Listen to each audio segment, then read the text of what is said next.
குர்ஆனில் சொல்லக்கூடிய கண் குளிர்ச்சி என்பது இந்த பிள்ளைகள் தான், நமது பிள்ளைகள் தான். அந்த கண் குளிர்ச்சியை தான் அல்லாஹ் பெற்றோர்களை நீங்கள் கேளுங்கள் என்று அல்லாஹ் சொல்கிறார். இதற்கு முன்பு பேசிய அத்தனை மாணவ மாணவிகளும் அற்புதமான முறையில் பேசினார்கள். ரமதான் சம்பந்தமாக பேசிய ஒரு சிறிய மாணவன் அழகான பேச்சு, மனப்பாடம் செஞ்சு பேசின மாதிரி பேச்சே கிடையாது. அப்படியே கருத்துக்களை உள்வாங்கி நல்ல முறையில் பேசினார். இப்போது பேசி முடித்த அந்த சகோதரி வரையிலும் சரி, எல்லோருமே நன்றாகவே பேசினார்கள். எனவே இன்னும் பல நிகழ்ச்சிகள் இருக்கிறது. சிறப்புரை ஆற்றுவதற்கு எதிரிஸ் பாபு எசர் இருக்கிறார்கள். பட்டிமன்ற நிகழ்வு இருக்கிறது. நான் அதிகமாகலாம் பேச விரும்பல. மாணவர்கள் பேசிய செய்தியிலிருந்து சில செய்திகளை எடுத்து நான் பேச ஆசைப்படுகிறேன். சில செய்திகள் மட்டும். பெற்றோர்களை எப்படி மதிப்பதுன்னு பேசினாங்க, அற்புதமான பேச்சு. மதுவின் தீங்குகளை பற்றி பேசினார்கள், அதுவும் அற்புதமான பேச்சு. ரமதானை பற்றி பேசினார்கள். எதுவெல்லாம் இந்த சமூகத்திற்கு அவசியமோ அத்தனை கருத்துக்களையும் நமது பிஞ்சு உள்ளங்களின் மூலமாக இந்த சபைக்கு, மஜ்லிஸுக்கு, குறிப்பாக தாய்களுக்கு, தந்தைமார்களுக்கு அல்லாஹ் தந்திருக்கிறான். அது ஏற்று நடக்கக்கூடிய நன்மக்களில் மேன்மக்களில் அல்லாஹ் நம்மை பொருந்திக் கொள்வானார். பெற்றோர் சம்பந்தமா அற்புதமா பேசினாங்க. எனக்கு ஒரு சிந்தனை வந்துச்சு. நிகழ்வு ஞாபகத்துக்கு வந்துச்சு. ஒரு முறை ஒரு தந்தை தன் மகன்கிட்ட பக்கத்துல உட்கார்ந்துட்டு இருக்காங்க. மகனை பார்த்து தந்தை ஒரு கேள்வி கேட்டாங்க.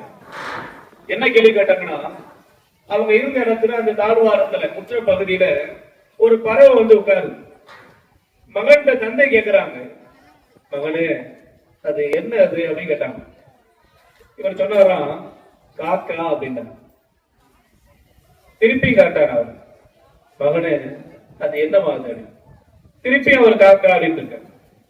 மூன்றாவது முறையும் அவர் கேட்கிறார், மகனே அது என்ன? காக்கா காக்கா காக்கா அப்படின்னு கத்தினார் அவர். காக்கா காக்கா காக்கா எத்தனை தடவை சொல்றேன் உங்களுக்கு? 3 தடவை திருப்பி கேட்பீங்க. ஒரு தடவை சொல்லிட்டேன்ல பதில். இப்போது தந்தை மகனை பார்த்து சொன்னாராம், இதே தாழ்வார பகுதிதான் ஒரு நாள் நீ சிறுபிராயமாக தவறும் குழந்தையாக இருந்து கொண்டிருந்தாய், பச்சிலம் குழந்தையாக. அப்போது இது போல ஒரு காக்கா வந்து அமர்ந்தது. நீ என்னிடம் கேட்டாய், அதான் அது என்ன? நான் சொன்னேன் காக்கா. கொஞ்ச நேரம் கழிச்சு நீ திருப்பி கேட்ட, அது என்னது? காக்கான்னு.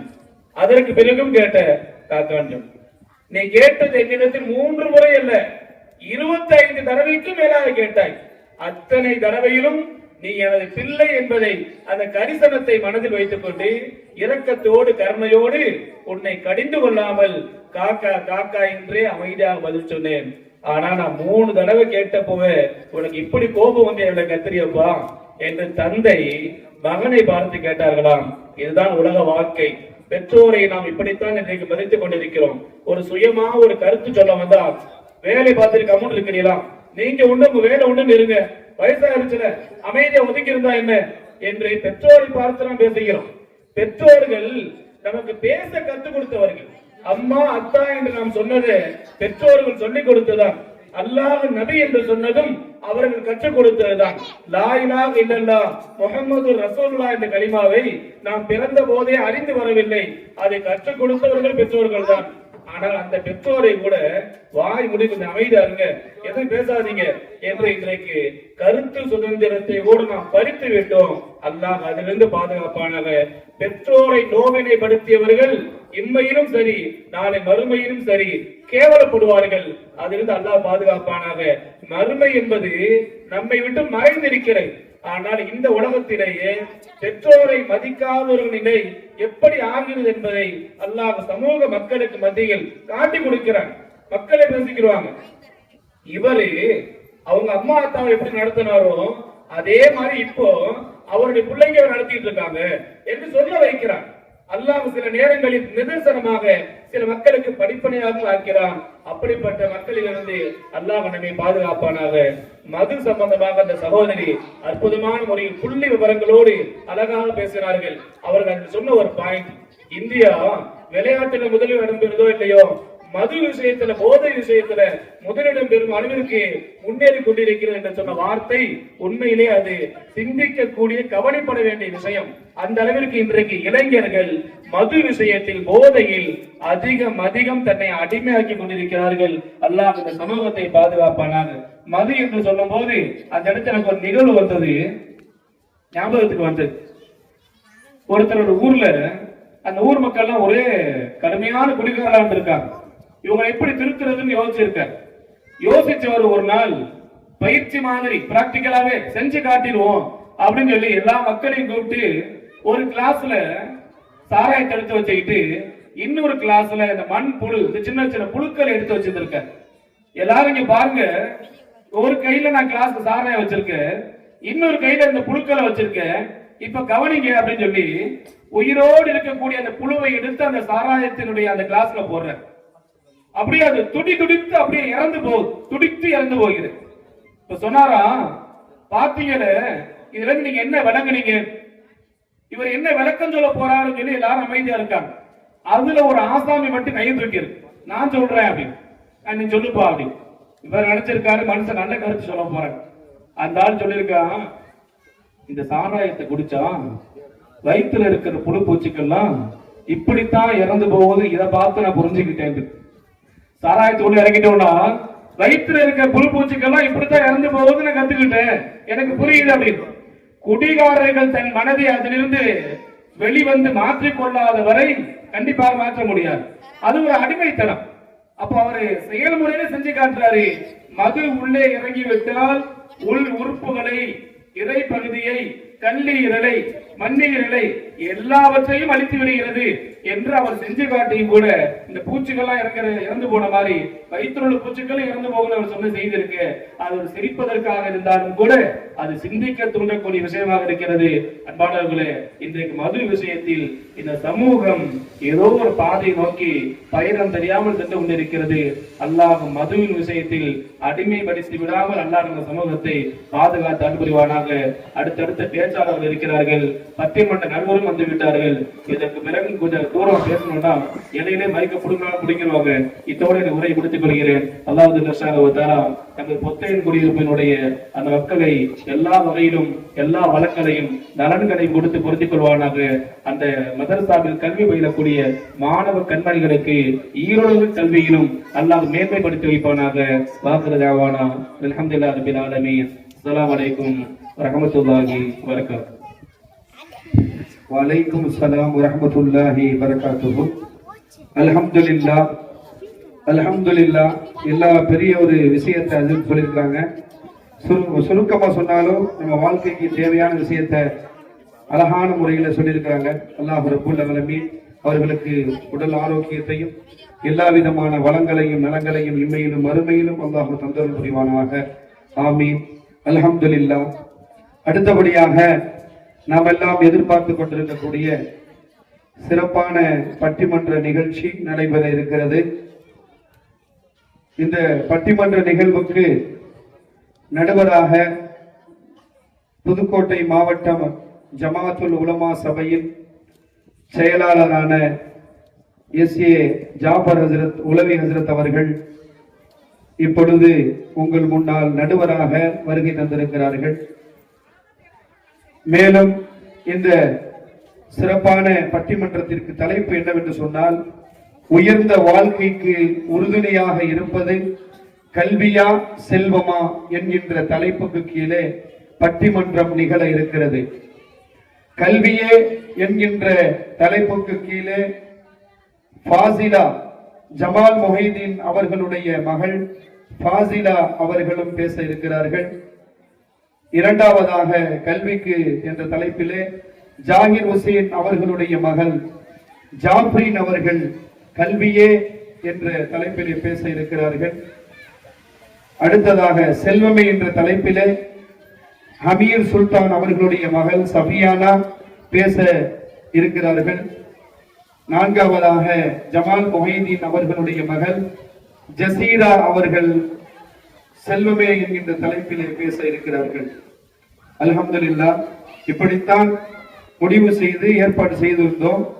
இதுல ஒரு குழந்தைக்கு சஃபியானா என்கின்ற பிள்ளைக்கு உடல்நிலை சரியில்லாத காரணத்தினால பேச முடியாது, ரொம்ப வாமிட்டா அந்த மாதிரி ரொம்ப பிரச்சனையா இருக்கு. அல்லாஹ் ரப்பல் ஆலமீன் அந்த பிள்ளைக்கு நிவாரணத்தை வழங்குவானாக. ஆமீன். வந்துருச்சா இல்லையா சஃபியானா?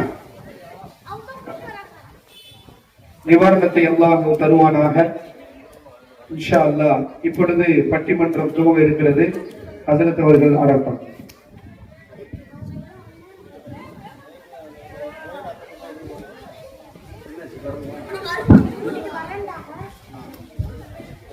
அஸ்ஸலாமு அலைக்கும் வரஹ்மத்துல்லாஹி வபரகாத்துஹு. பட்டிமன்ற நடுவர் இந்த பக்கத்தில் இருக்கிறாங்க, நான் இல்லை. தாய்மார்களுக்கு பெரியோர்களுக்கு ஒரு செய்தி. நான் போன வருஷம் கழிந்த வருஷமும் ஆண்டு விழாவுக்கு வந்திருந்தேன். அதற்கு முதல் வருஷம் வந்திருந்தேன். இந்த வருஷம் வந்திருக்கேன். நான் ஒரு பெரிய வித்தியாசத்தை பார்க்குறேன் தாய்மார்கள்ட்ட. கொஞ்சம் கவலையா இருக்கு. தயவு செய்து நீ கூட்டமா உட்காந்து பேசாதீங்க. நிறைய பேர் மொபைல் வச்சு நீங்களா பார்த்துக்கிட்டீங்க. இந்த பிள்ளை எவ்வளவு அழகான கருத்துக்களை சொல்லுது, நீங்க இப்ப தனியா பேசிக்கிட்டு இருக்கீங்க. இந்த ஆண்டு விழாவுடைய நோக்கமே சிதைக்கிற மாதிரி இருக்கு. அவங்க பிள்ளை பேச மட்டும் கேட்கறீங்க, மற்ற பிள்ளை பேசுறது கேட்க மாட்டேங்க. இது நல்ல ஒழுங்குமுறை இல்லை. ஒரு சந்தோஷமா எல்லாரும் நம்ம பிள்ளைன்னு நினைச்சு கேளுங்க. அதனால மிக தாழ்மையோடு கேட்டுக்கிறேன், உங்க பிள்ளைகளுடைய நிகழ்ச்சிகளை ஆர்வப்படுங்க. குரூப்பா உட்கார்ந்தாங்க. ஏன் இந்த மஜ்லிஸ் இப்படி இருக்கு? ஏன் திரும்பி திரும்பி உட்கார்ந்துருக்கீங்க?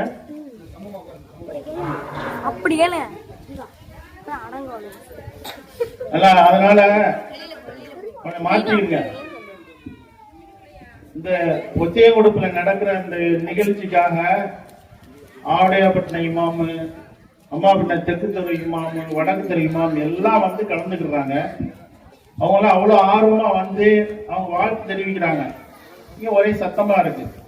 தயவு செய்து மாத்திடுங்க. இப்ப பட்டிமன்றம்.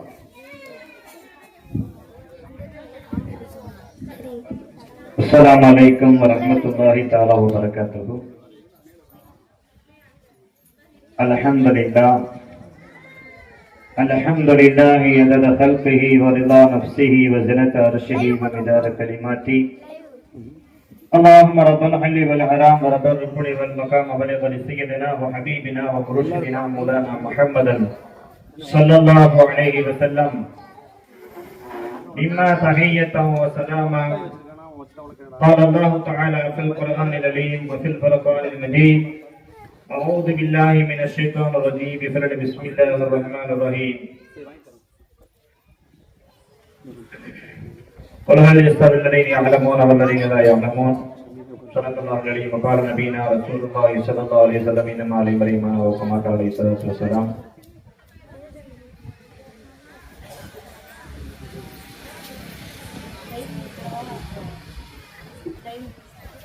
புலிவாழ்வு புனிதம் பெற பொறுப்பானை துவிக்களித்த பேருபகாரி எல்லாகவே வித்துக்குள் நெடுமரத்தை வைத்தாய், சிப்பிக்குள் முத்தை வைத்தாய், அன்பு விலைகளின் இடமாய் இதயம் வைத்தாய், நெஞ்சில் முகிழ்ந்த ஆசைகளை உறவில் வைத்தாய். இத்துணையும் படைத்திட்ட இறைவா, எங்கள் இனிய தலைவா, தனித்தவனே, தன்னிகரற்றவனே, தனக்குவமை இல்லாதவனே, தொடக்கையிலும் முன்னினைவு, தோய்வன் நபிநாதர் பாதையில் நடக்கையிலும் முன்னினைவு, இறுதியில் எடுத்து அடக்கையிலும் முன்னினைவு, அவருடைய திருப்பெயருக்குரிய வார்த்தைகளுக்கு வழிவிடுகிறேன். சாலையும் சமாதானமும் வையகம் வழி நடக்க வல்லவன் பாதுதனை தன்னடையாக்கி சென்ற மெய்யவர் கோமான் நபிகளம் பெருமான் இவ்வையகத்திலே அகிலத்தின் காரணமாய், அறிவின் பூரணமாய், ஆன்மீக தோரணமாய், கோடை கால தென்றலாய், குளிர்கால வெயிலாய், பாலைவன நிலவாய், பசுந்தோலை பூக்களாய், இருள் அகற்று மொழி விளக்காய், இனிமிதரன் தீந்தேனாய், தீனின் சுடராய், தேனின் சுவையாய் வந்துரித்த வல்லல் நபி ஸல்லல்லாஹு அலைஹி வஸல்லம் மீதும் அன்னவர்களின் அடிச்சுவற்றை எப்படியே பின்பற்றி வாழ்ந்த உத்தம சத்திய சஹாபாக்கள், தாபிஈன்கள், தபஅ தாபிஈன்கள், நல்லவர்கள், நாதாக்கள், ஒளிமார்கள், இறைநேசர்கள், முன்னோர்களாகி நல்லவர்கள், இப்புனிதமான பிள்ளைகளுடைய ஆண்டு விழா நிகழ்ச்சியிலே புனிதமான மஜ்லிஸ் அறிவித்திருக்கக்கூடிய நம்மவர்கள் அனைவர்கள் மீதும், நம்முடைய குடும்பத்தார்கள் மீதும், நம்முடைய உறவுகள், ஊர்வாசர்கள், உமத்தவர்கள், உலக மக்கள் அனைவர்கள் மீதும் இறைவனுடைய அருள்மலை என்றென்றும் குறைவனின் நிறைவாக நிலவட்டமாக ஆமீன். பேர் அன்பிற்கும் மரியாதைக்கும் அல்லாஹ்வின்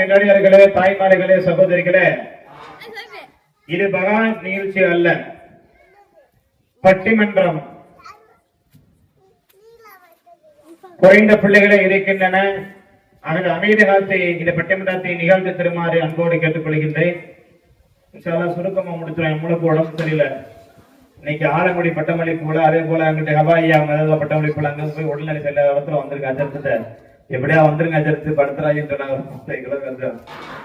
சுருக்கமா முடிச்சிடும். கொஞ்சம் அமைதியாக அஜர்த்து சொன்ன மாதிரி கேளுங்க. எங்களை கௌரவத்துறை சொன்ன மாதிரி.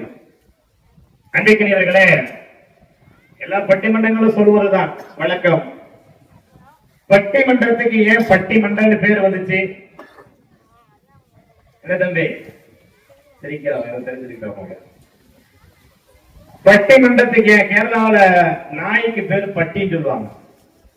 எப்படிங்க? நாய்க்கு பேரு பட்டி. அந்த பத்திரிகை போன ஆவணம் போச்சுருக்காங்க குறைங்க. பாத்தீங்களா? என்னடா நீ அங்க இருந்து இங்க வந்திருக்கிற அப்படின்னு தங்களுடைய கருத்துக்களை உரைத்தும் குறைத்தும் சொல்வதன் காரணமாகத்தான் பட்டிமன்றம் என்ற பெயரை வந்தது. வேற எதுவும் தப்பு இல்லை. உரைத்தும் குறைத்தும் உரைச்சிட்டு குறைச்சிக்கிட்டே இருக்கக்கூடாது. உரைக்கிற மாதிரி குறைக்கணும். ஆக இந்த பட்டிமன்றங்கிற பாணியை எதற்கு நாம் வைக்கின்றோம்? நம்மளுடைய விஷயங்களை கொஞ்சம் உருவாக்கிக்கிறவதற்காக. சொல்லக்கூடிய நிகழ்வுகளை பயன் அஜரத்து பேசிக்கிட்டே இருக்கிறாரு. மேராஜ் பேசிருப்பாரு, பராத்து பேசிருப்பாரு, ஜிம்மால பேசுறாரு, பேசிக்கிட்டே இருக்காரு. நம்ம ஊர் அஜரத்தால பேசிக்கிட்டே இருக்கிறாரு. அதனால கேட்கறதே கிடையாது. ஏன் சொன்னா இப்படி வச்சிருக்காரு பட்டிமன்ற மாநில? கொஞ்சம் மாற்றி ஏதாவது காமெடியா பிள்ளைகளை நிகழ்ச்சியை சொல்ல விட்டு அந்த பத்திரிகை மக்களை தாய்மொழிக்கு கல்வியிலே இந்த மார்க்கத்தை ஏற்றுவதற்காக அழுத்தமாக ஆழமாக இந்த கல்வியை நெஞ்சிலே ஏற்றுவதனுடைய ஒரு பகுதி தான் இந்த பட்டிமன்றத்தினுடைய ஒரு பகுதி. அன்றைக்குரிய தாய்மார்களை சகோதரிகளை, ஆமா அதை விட்டு சிரிக்க ஆச்சாரத்தை நல்லா பேசுன சிரிப்பா இருக்கு. என்ன பேசினாரு? என்ன நல்லா பேசினாரு. அது என்ன கேட்ட? நல்லா பேசினாரு. அது என்னன்னு சொல்ல முடியுமா? நல்லாதான் பேசினாரு. நல்ல விஷயங்களை நம்முடைய நெஞ்சிலே அழுத்தமாக ஆழமாக பதிவேற்ற கடமைப்பட்டிருக்கிறோம். ஒரு நோயாளியா இருந்தான். முன்னாடி போன வருஷம் பட்டிமன்றம் அது சொல்லணும் என்ன ஞாபகம் இல்ல. இருந்தாலும் இந்த பட்டிமன்ற நேரத்தில் சொல்வதற்கான ஒரு மனப்பன் தான். தன்னுடைய மகனார் ஒரு நோயாளி, மாத்திரையே சாப்பிடுதல். அவன் இவனை எப்படி ஏமாத்தி சாப்பிட வைக்கிறது? பார்த்தாரு. பார்த்துட்டு நல்ல பேக்கரியில ஒண்ணு குலாப் ஜாமுன் வாங்கி உள்ள மாத்திரை வச்சு சுருகி, தம்பி என் ஃப்ரெண்ட் ஃபாரின்ல வந்திருக்காப்ல, ஒரு பழம் அங்க இருந்து வாங்கிட்டு வந்திருக்கிறார். என்னங்க பழம்? ஃபாரின் பழம். என்ன பழம்? பலாப்பழம் இல்ல, உள்ள வளர்த்தா பழம் வாங்கி கிளச்சிடும். சரிங்களா? அப்ப இந்த பழம் ஃபாரின் பழம் சொல்லி மகனை ஏதோ ஒரு செட்டிங்கா கிருமி தடவி ஒரு செட்டிங்க கொண்டு வந்துட்டாரு பேக்கரியில. குலாப் ஜாமுன் பார்த்தது தெரிஞ்சிருவேன். நம்ம கூட எல்லாமே அத்துப்படியா இருப்பாங்க. எல்லாத்துலயுமே நம்மளும் அத்து தெரிஞ்சிடாங்க. குலாப் ஜாமுன்ல நல்ல கிருமி தடவி ஒரு மாதிரியா பில்டாப்பா கொண்டு வந்து சீனா கொண்டு வந்து ஃபாரின் பழண்டா மகனை சாப்பிடுறான்னு சொல்லிட்டாரு. ஏன்?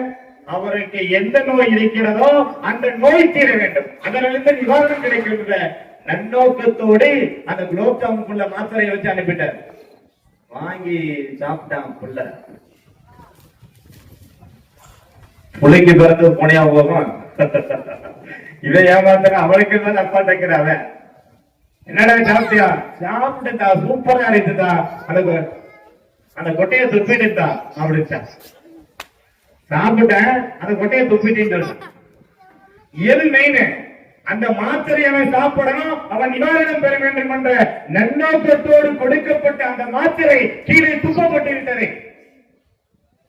அவன் எப்பயும் குலாப் ஜாம் சாப்பிடறதான் அக்ரியம் சொல்லி சாப்பிட்டு மாத்திரை. அப்ப அது மாதிரி இல்லாம நம்முடைய கவனங்கள், நம்முடைய கருத்துக்களை ஆழமாக, பிள்ளைகள் சொல்லப்படக்கூடிய கருத்துக்களை ஆழமாக எடுத்து வைத்துக் கொள்ளுங்கள். நல்ல ஒரு தலைப்பு.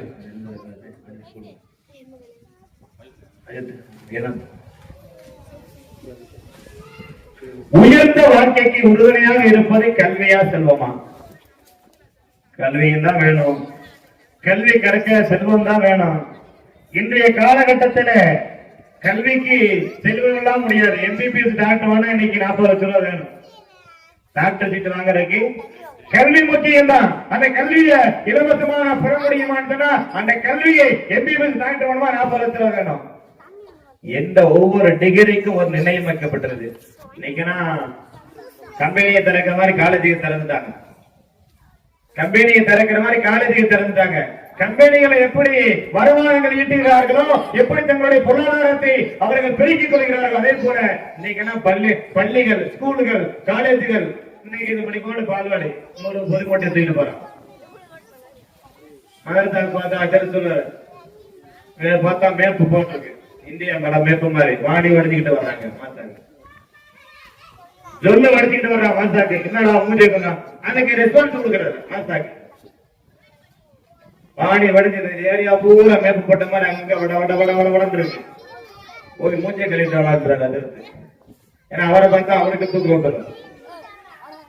ஆனா இன்றைய காலகட்டங்களில இந்த கல்வி என்பது உறுதுணையாக இருப்பது கல்வியா செல்வமா ரெண்டுமே தேவைதான். முட்டை வந்துச்சா குஞ்சு வந்துச்சா? பஸ் என்னடா தம்பி, கோழி வந்துச்சா முட்டை வந்துச்சா? முட்டையா? முட்டை வந்தா அப்புறம் கோழியை போச்சு. கோழி வாங்க முட்டை போட்டு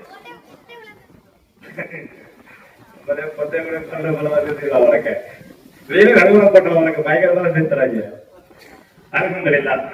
நல்லபடியாக அம்பல் சகோதரர் சிவாத்திரையர்கள் நல்ல ஆட்டம் மிக்க தைரியமாக பேசக்கூடிய மாணாக்கர்களை உருவாக்கி வைத்திருக்கிறார்கள். அது வரைக்கும் சந்தோஷம் தான்.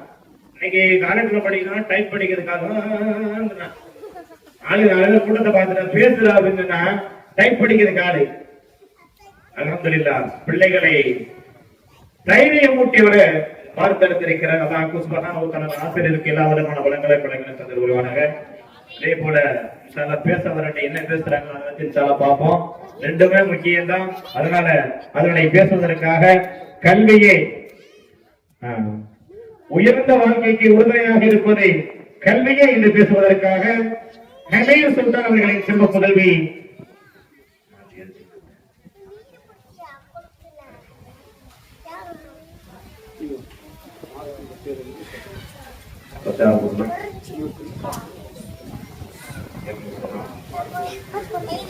உயர்ந்த வாழ்க்கைக்கு உறுதுணையாக இருப்பது செல்வமே என்று பேசுவதற்காக அந்த அணியினுடைய பாரத் அவர்களின் செல்வ புதல்வி சஜினின் அவர்களை கூட அழைக்கின்றோம்.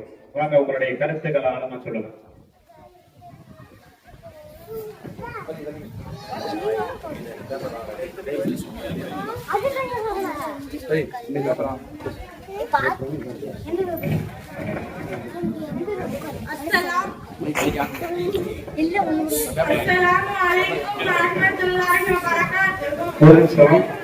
அந்த புள்ள முடியலன்னு சொல்லிட்டு அந்த பிள்ளைக்கு பதிலா வேற பிள்ளை பார்த்து கொஞ்சம் பேசுது.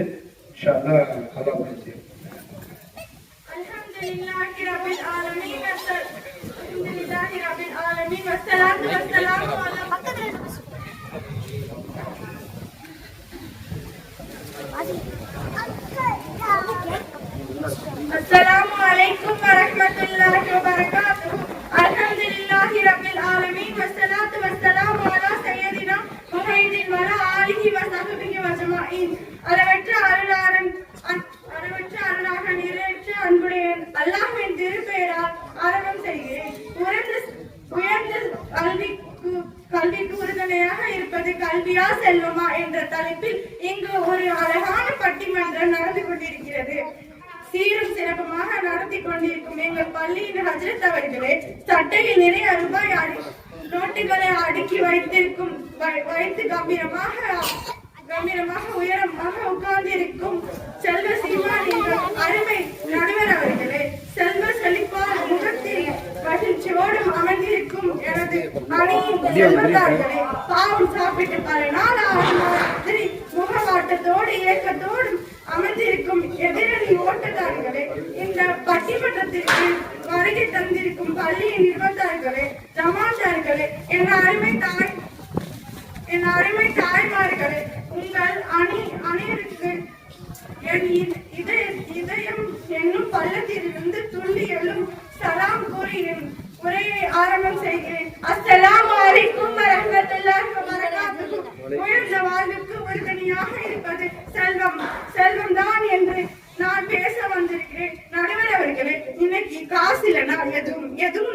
கிடையாது, எந்த மதிப்பும் கிடையாது. ஒரு கவிஞர் கூட அழகாக பாடினார், கைக்கு பைக்கும் ஓட்டம் இருந்தால் கூட்டம் இருக்கும், உன்னோடும் தலைகளை ஆட்டி பொம்மலாட்டம் தலைகளை போட்டு தன்னோடு பணம் இருந்தால் தங்கம் மதிப்பு மரியாதை எல்லாமே. பணம் இல்லாட்டா நம்மள ஒரு பையன் கூட மதிக்க மாட்டான், பணம் இல்லாட்டா நம்ம சொந்தக்காரங்க கிட்ட வரமாட்டாங்க. இப்புள்ள நிலவரம் அப்படிதான் இருக்கிறது. படிச்ச முட்டாள்களா நல்லா கேளுங்க. ஒரு ஆளை நான் கேட்டு எங்க இந்த கார்ல போறாங்கன்னு அவர் உங்க சொந்தக்காரனானு அப்படின்னு அதுக்கு அவரு ஆமாங்க அவரெல்லாம் பெரிய ஆளா ஆயிட்டாரு, அதனால என்னைய கண்டுக்கிறது இல்ல அப்படின்னு சொன்னாரு. சரி, சாப்பாடுக்கு கூட வழி இல்லாம கூலி வேலை பாக்குறேன், அவருக்கு உங்களை சொந்தக்காரர் தானே அப்படின்னு கேட்டேன். அதுக்கு அவரு சொல்றாரு, ஆமாங்க இப்ப நாங்க அவரெல்லாம் கண்டுக்கிறது இல்லைன்னு.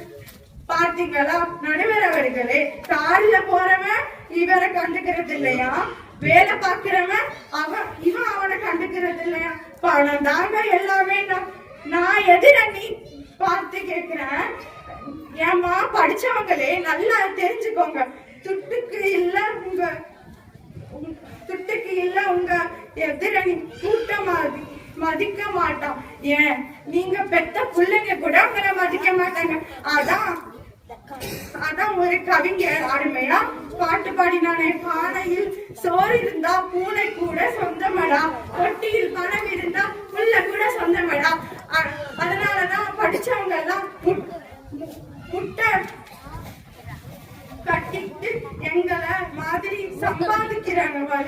வழியெல்லாம் எங்க அடுத்த நடுவர் அவர்களே ஒரு பழமொழி ஒன்று அழகான சொல்லுவாங்க, மணி இஸ் குட் சர்வீஸ். அதாவது பணம் தான் நமக்கு நல்ல பணியாளர். இன்னைக்கு உண்மையான நிலவரம் அப்படிதான் இருக்குது. என்ன ஒரு மனிதருக்கு அவனுக்கு தேவையான எல்லாத்தையும் செஞ்சு கொடுக்கிறது பணம் தாங்க. பணம் இல்லைன்னா எதையும் பெற முடியாது.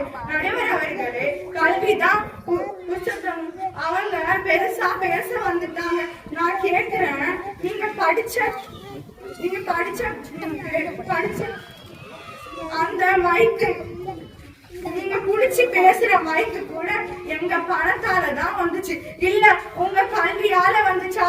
நாம நின்று பேசிக்கிட்டு இருக்கோமே இந்த மேடை, அது பணத்தால வந்துச்சா இல்ல உங்க கல்வியால வந்துச்சா? இங்க அடுக்கி வச்சிருக்காங்களே பரிசு, எங்க பணத்தால வந்துச்சா உங்க கல்வியால வந்துச்சா? ஏன் இப்ப மதிய வயிறு முட்டை அளவுக்கு சாப்பிட்டு வந்தீங்களே இந்த பிரியாணி, இது பணத்தால வந்துச்சா உங்க கல்வியால வந்துச்சா? படிச்சவங்களே சொல்லுங்க, ஏன் மௌனமா உட்கார்ந்து இருக்கீங்க? பணம் இல்லைன்னா எதுவும் இல்லை, வருமானம். நடுவர் அவர்களே, இதுக்கு மேலையும் கல்விதான் பெருசு, படிப்பு தான் வசதி, பணம் ஒண்ணுத்துக்கும் ஆகாது அப்படின்னு சொன்னா இவங்களுக்கு எந்த பரிசும் இவங்க கொடுக்காதீங்க. அப்படியே நீங்க எங்களுக்கு வெறும் சாதகமாக தான் தீர்ப்பு சொல்லிட்டு போங்க. அதனால எல்லாத்தையும் நாங்களே எடுத்து போறோம். அப்படியாவது அவங்களுக்கு புத்தி வருதான்னு பாக்குறோம்.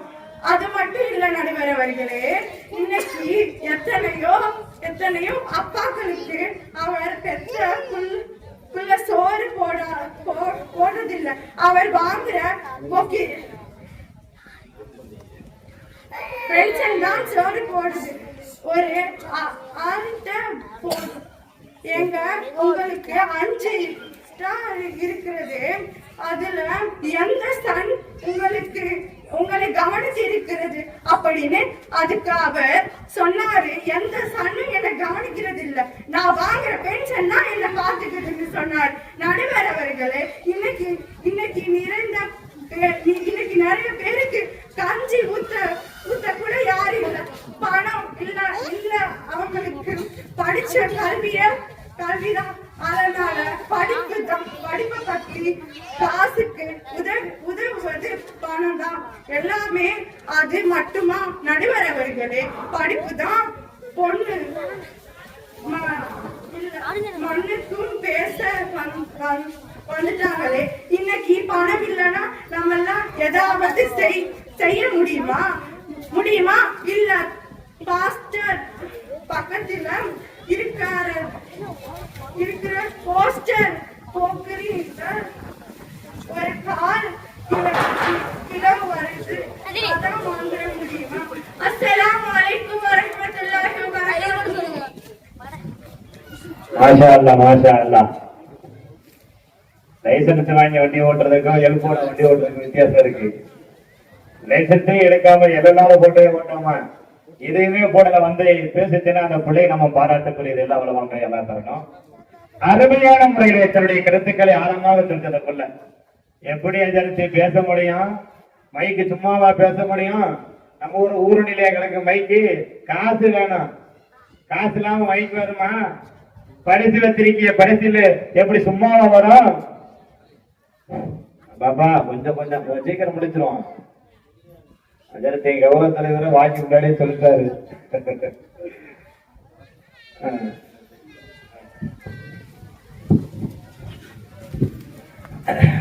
நல்ல பல கருத்துக்களை ஆழமாக சொல்லியிருந்தார்கள்.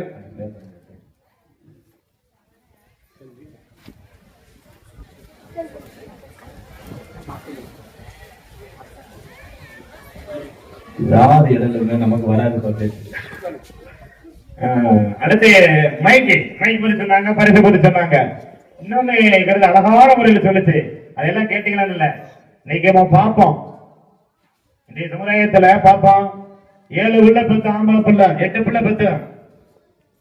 எந்த சன்னு உங்களுக்கு சாப்பாடு கொடுக்கிறாரு? எந்த சன்னு? மூத்த சன்னா, இளைய சன்னா, நடு சன்னா, 2வது சன்னா, 3வது சன்னா? பெண் சன் தான் சாப்பாடு கொடுக்கும். ஏதோ ரோட்டு வேலை பார்த்தேன், வீட்டு வேலை பார்த்தேன், அதை பார்த்தேன், இதை பார்த்தேன், ஐ வேலை இருந்து தாறு போட்டேன், அதை போதும், இதை போதும், ஏதோ ஒரு டிபிஎல் வேலை பண்ணேன், ஏதோ ஒரு பென்ஷன் வந்துருக்கு. அது இல்லாட்டி இல்லை. ஆக இன்றைய வாழ்க்கையிலே பார்க்க முடிகிறது. அன்பு சகோதரர் ஹிதாயத்துல் அப்துல் தெற்குப்பள்ளி மாமூல சொன்னாரு, இன்றைய தாய்மார்கள் அந்த பிள்ளையை கேட்கும் போது காக்காண்டு சொல்றதுக்கு அப்படியே இதாகிறான். சும்மா போய் யாருக்கையோ ஒண்ணுமே இல்லாத ஆண்ட போய் பேசிக்கிட்டு 1/2 மணி நேரம். ஆனால் பெற்ற தகப்பன் தன்னை ஈன்றெடுத்த தனக்காக தன்னை எதுவெல்லாம் எல்லாவற்றையும் தியாகம் செய்த தன்னுடைய தகப்பனாரை உதவிக்கக்கூடிய ஒரு வருத்தமான செய்தியை ஆழமாக நான் வரும்போது சொல்லிக்கிறாங்க. அதான் உண்மை. இன்னைக்கு எல்லாம் பார்த்தா சில பேர் பாக்குறாங்க, மத்த நம்முடைய மாற்று மத சகோதரர் நினைக்கிறாங்க, நீங்க என்ன பாய்மாருங்க அத்தாமார்கள் எல்லாம் கவனிச்சுக்கிறீங்க அப்படின்னா கிடையாது. உள்ள ஒன்று பார்த்தா தானே தெரியும். நினைக்கிறாங்க வீட்டின் பெயரும் அன்னை இல்லம், அன்னை இருப்பது அனாதை இல்லம். வீட்டின் பேரு முன்னாடி மொயத்தின் அப்துல் காதர் ஜிலானி மன்சில் அப்படின்னு போட்டிருப்பாரு. முகமது ராவத்தர் போட்டிருப்பாரு. முகமது நபி என்ன சொன்னாரு?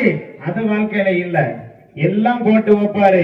ஆனா அவங்க எங்க இருக்கோம்? முகமது நபி சொன்னார். முகமது நபியுடைய பெயரை வைத்திருக்கக்கூடிய அவரை அவங்க அம்மாவை கவனிச்சிருப்பாரு. சொன்னா அவங்க சொல்ல முடியாம, மெல்ல முடியாம, முழுக்க முடியாம இருக்கக்கூடிய சூழ்நிலை பார்க்கணும். இன்னும் சொல்ல போனா நல்ல பொருளாதாரத்திலே தன்னிறைவு பெற்றவர்கள் எனக்கு கவனிக்க முடியலன்றது வேற. பொருளாதாரத்திலே தன்னிறைவு பெற்ற எத்தனையோ தாய்மார்கள் அடுத்தவர்களுடைய கைகளை அவர்களை நினைத்து அவர்களை கடுத்தவர்களை கையை எதிர்பார்த்து வாழக்கூடிய சூழ்நிலையை பார்க்க முடிகிறது. நம்பிக்கையவர்களே, இந்த உலகத்துல செல்வம் இல்லாம எதுவுமே முடியாது. செல்வம் இல்லாம எதுவுமே முடியாது. அவர்கள் அண்ணன் பெருமானார் ரசூலுல்லாஹி ஸல்லல்லாஹு அலைஹி வஸல்லம் தங்களுடைய எல்லா விதமான செல்வங்களையும் பொருளாதாரத்தையும் அள்ளி இறைத்தார்கள். வெறுமனே இருந்த பெருமானார் ஸல்லல்லாஹு அலைஹி வஸல்லமுக்காக, மார்க்கத்திற்காக, ஏகத்துவத்தை எடுத்து வைப்பதற்கான எல்லா விதமான நிலைப்பாட்டிற்கும் தங்களுடைய செல்வங்களை வாரி இறைத்ததாக நாம் வரலாற்றை பார்க்க முடிகின்றன. செல்வம் இல்லாமல் எதுவுமே முடியாது. வெறும் கல்வியை வச்சு எதுவும் செய்ய முடியுமாண்டா முடியாது. செல்வம் வேண்டும் என்பதை ஆணித்தரமாக சொல்லியிருக்கிறார்கள். இல்லாஜரத்து அப்படின்னா ஒரு முடிவுக்கு வந்துடாதீங்க. மைக்கு வாங்குறதுக்கு காசு வேணுமா? மைக்கு வாங்குறதுக்கு காசு வேணும். அந்த மைக்கை கண்டுபிடிக்கிறதுக்கான கல்வி யாருக்கு வேணும்? கல்வி இல்லாம எப்படி கண்டுபிடிச்சிட்டாங்களா அப்படின்னு ஒரு மைண்ட் வாஷ் கேட்குது. அதுக்குள்ள கேட்க வருது. ஆக அப்படின்னா முடிவெடுக்கிறாதீங்க. உயர்ந்த வாழ்க்கைக்கு உறுதுணையாக இருப்பது கல்வியே என்று பேசுவதற்காக ஜமால் முஹியத்தீன் அவர்களின் செல்வ முதல்வி பாதிலா அவர்கள் கூட வருகிறவர் இருக்கிறார். வாருங்கள், உங்களுடைய கருத்துக்களை ஆழமாட்டாங்க.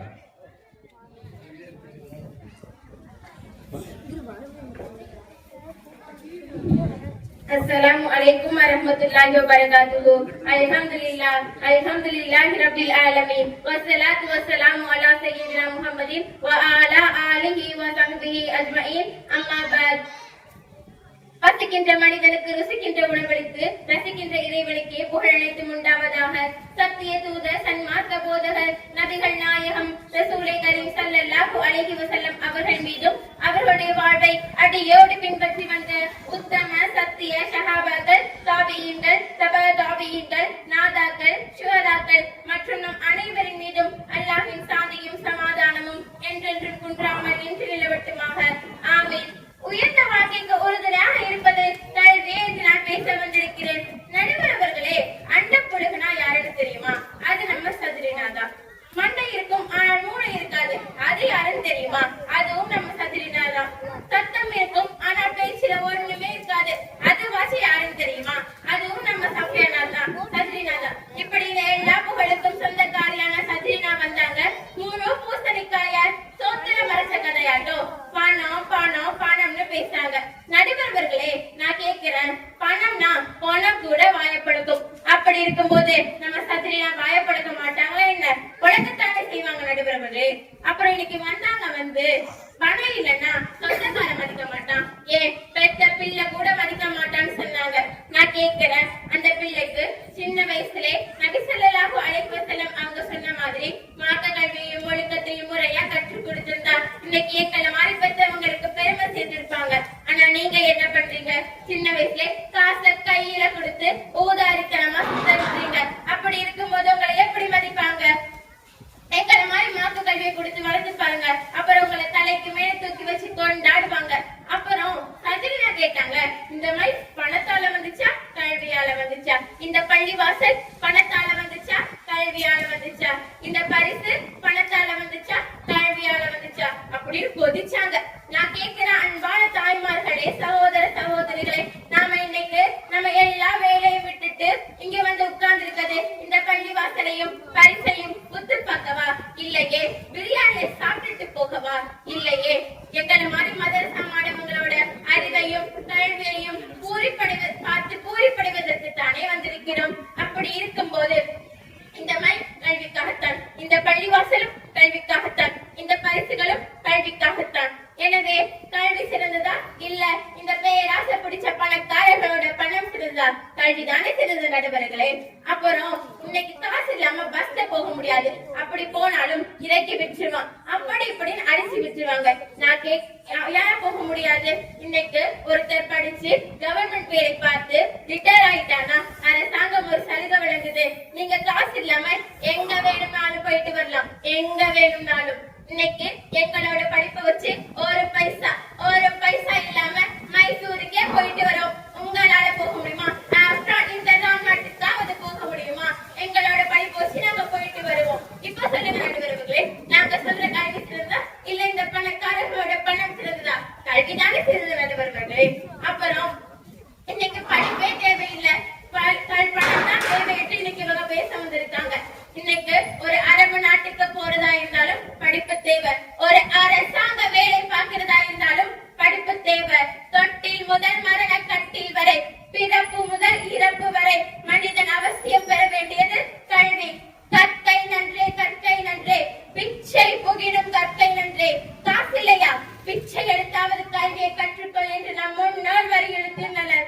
எனவே கல்வி சிறந்ததா பணம்? சிச்சி, இந்த பணம் சிறந்ததா? கல்விதானே சிறந்தது நடுவர்களே. அப்புறம் உலக திருமறையாம் குர்ஆனில் அல்லாஹ் சொன்ன முதல் வார்த்தை இக்ரஉ, படி ஓது என்பதுதானே. எனவே கல்விதானே சிறந்த நடுவர்களே.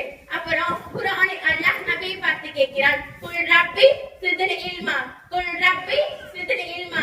நபியே, கல்வியை அதிகமாகத்தான் என்று என்னிடம் கேளுங்கள் என்று அல்லாஹ் கூறுகிறான். எனவே கல்வி சிறந்ததா, பணம் சிறந்ததா?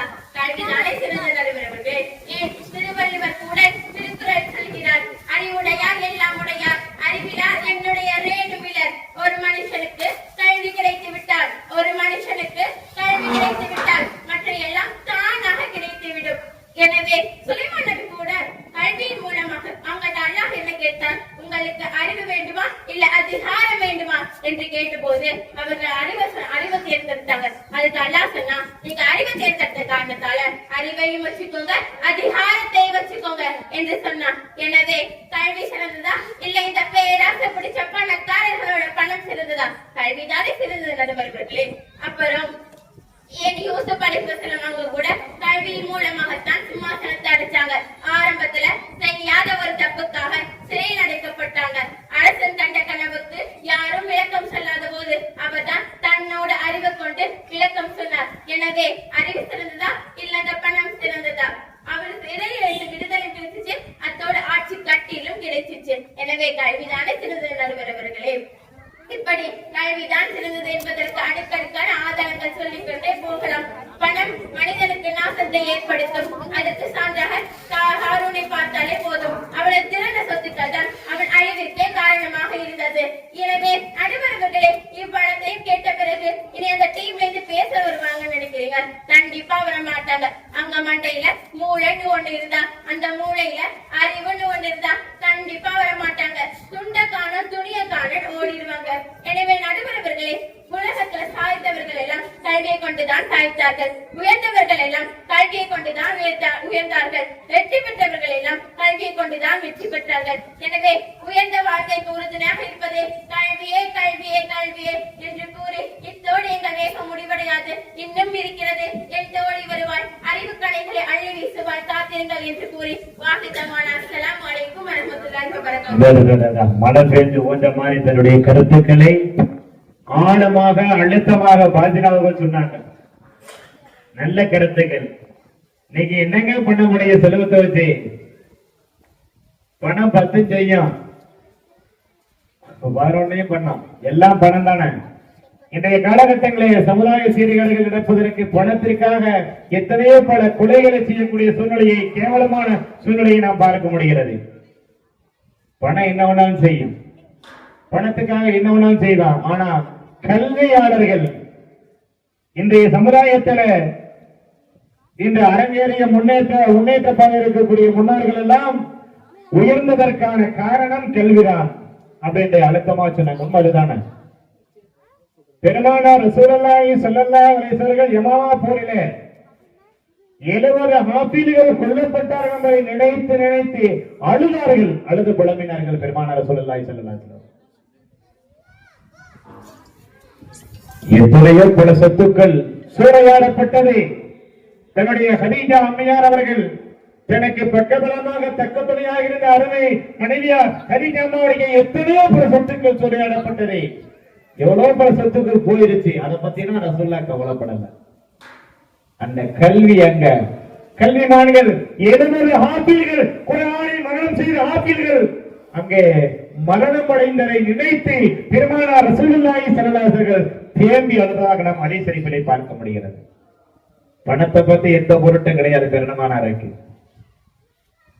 இறைவனிடத்துல இறைவன் கேட்டதற்கு இறைவன் தான் தந்தாலும் இறைவனிடத்தில் அன்றாட அன்னன்னைக்கு தேவைக்கு இறைவனிடத்திலே பிரார்த்தனை செய்து பெற்றுக் கொள்ளக்கூடிய பொருளாதாரம் எனக்கு போதும் சொன்னாங்க. நம்பிக்கையவர்களே, செல்வம் வந்து எங்க பிள்ளை முன்னாடி பேசுற கூட சொல்லிச்சு, சொந்த பந்தம் கூட தெரியாம கண்மூடி போயிடும். உண்மை அதுதான். ஒருத்தர பணம் இருக்குன்னா 4வது 5வது சதவீதத்தை கூட வளைச்சு கொண்டு வருவோம். நம்ம சொந்தக்காரர் அது இருக்கு. யாருப்பா? எங்க சின்னம்மாவுக்கு, அவங்க மதனியாவுக்கு, அவங்க குழந்தையாவுக்கு, அவங்க மச்சிக்கு, அவங்க தம்பி. எப்படிங்க 5 சொந்தத்தை வளைச்சு கொண்டு வருவோம் பணம் இருக்கிற பாத்திர பார்த்தா. உண்மை நிலை அதுதான். இன்று தன்னுடைய சொந்த பந்தங்கள் ஏதாவது கொஞ்சம் பலகீனமா இருக்கிறான்னு சொன்னா நேரடியான ரத்த சொந்தத்தை கூட மத்த சொந்த மாதிரி பார்க்கக்கூடிய ஒரு கேவலமான சூழ்நிலை இருக்கிறதா? ரத்த சொந்தம் அவங்க மத்த சொந்த மாதிரி பார்க்கறது. யாருப்பா அவரு? எங்க அண்ணன். கொஞ்ச நாள் பேச்சார்த்தை இல்லை. நன்றிக்கிரியவர்களே, செல்வம் என்பதை நினைப்பதல்ல, அது யார்கிட்ட வந்தாலும் இருக்கும். செல்வம் அப்படிங்கிறது செல்வம் இன்னைக்கு இருக்கு, எந்த இருக்கும், நாளைக்கு உங்கள்கிட்ட இருக்கும், நாளைக்கு இன்னொருத்தர் போதும். செல்வம் நிலையானதல்ல, கல்விதான் நிலையானது. வரலாற்றுல வழிநடிகளும் பார்க்க முடியும். எத்தனையோ பல வரலாறுகளை பார்க்க முடியும். பெருமானார் ரசூலுல்லாஹி வரலாற்றை எடுத்து பார்க்கலாம், புரட்டி பார்க்கலாம். சின்ன ஒரு சம்பவத்தை சொல்லி முடிக்கிறேன்.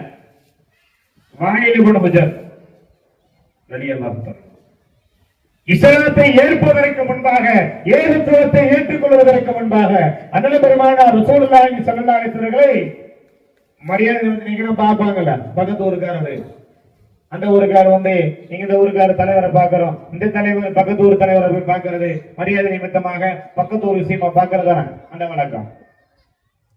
வாயில் இப்னு ஹுஜர் இஸ்லாத்தை ஏற்றுக்கொள்ள, ஈமான் கொள்ள, ஏகத்துவத்தை ஏற்றுக்கொள்ள பார்க்க வர்றாங்க. பார்த்து முடித்த பின்பு வாயில் இப்னு ஹுஜர் அவர்களை பெருமானார் ரசூலுல்லாஹி ஸல்லல்லாஹு அலைஹி வஸல்லம் சுன்னத்தான வழிமுறை வந்தவங்கள வழி அனுப்பும். வீட்டுக்கு பத்திரிக்கை வைக்க வர்றாங்க, வீட்டுக்கு நிச்சயதார்த்தத்துக்கு அழைப்பு கொடுக்க வர்றாங்க. வந்தவங்களை வாசல் வரைக்கும் வந்து வழி அனுப்பணும். வீட்டினுடைய வாசல் வரைக்கும் வந்து வழி அனுப்பணும். அது யாராக இருந்தாலும் சொந்த பந்தங்கள் வரும்போது அவங்களுக்கு கொடுக்க மரியாதை. பெருமானார் ரசூலுல்லாஹி சுன்னத்தான வழிமுறை அதுதான். பெருமானார் ரசூலுல்லாஹி ஸல்லல்லாஹு அலைஹி வஸல்லம் வழி அனுப்பினாங்க. வழி அனுப்பினதோட இன்னொன்னு நமக்கு சொல்லி கொடுத்த ஒரு சுன்னத்தான வழிமுறை. நம்ம வீட்டுல இங்க வந்து அப்படியே போய் அப்படி போய் இடது பக்கம் போய் வலது பக்கம் போய் அப்படி நேரா போங்க அப்படின்னு சொல்றது உண்டு. நம்ம வீட்டு பிள்ளைய கூப்பிட்டு போய் அந்த மூக்கத்து வரைக்கும் விட்டுட்டு வாப்பாங்க. நம்ம ஊருடைய இறுதி எல்லா வரைக்கும் விட்டுட்டு வராது. பெருமானார் ரசூலுல்லாஹி ஸல்லல்லாஹு அலைஹி வஸல்லம் அவர்கள் அவர்களை வழி அனுப்புவதற்காக, வழிகாட்டுவதற்காக சின்ன பிள்ளையா இருக்கக்கூடிய 12 வயது முஆவியா ரலியல்லாஹு தஆலா அவர்களை கூப்பிட்டு போய் வழி அனுப்பி சொல்றாங்க. போறாங்க. முஆவியா ரலியல்லாஹு தஆலா அவர்கள் கூப்பிட்டு போறப்ப இன்னைக்கு இருக்கிற தார் ரோடு, இன்னைக்கு இருக்கிற பேவர பலாக்கா இன்னைக்கு இருந்துச்சு. ஓலை குடிசை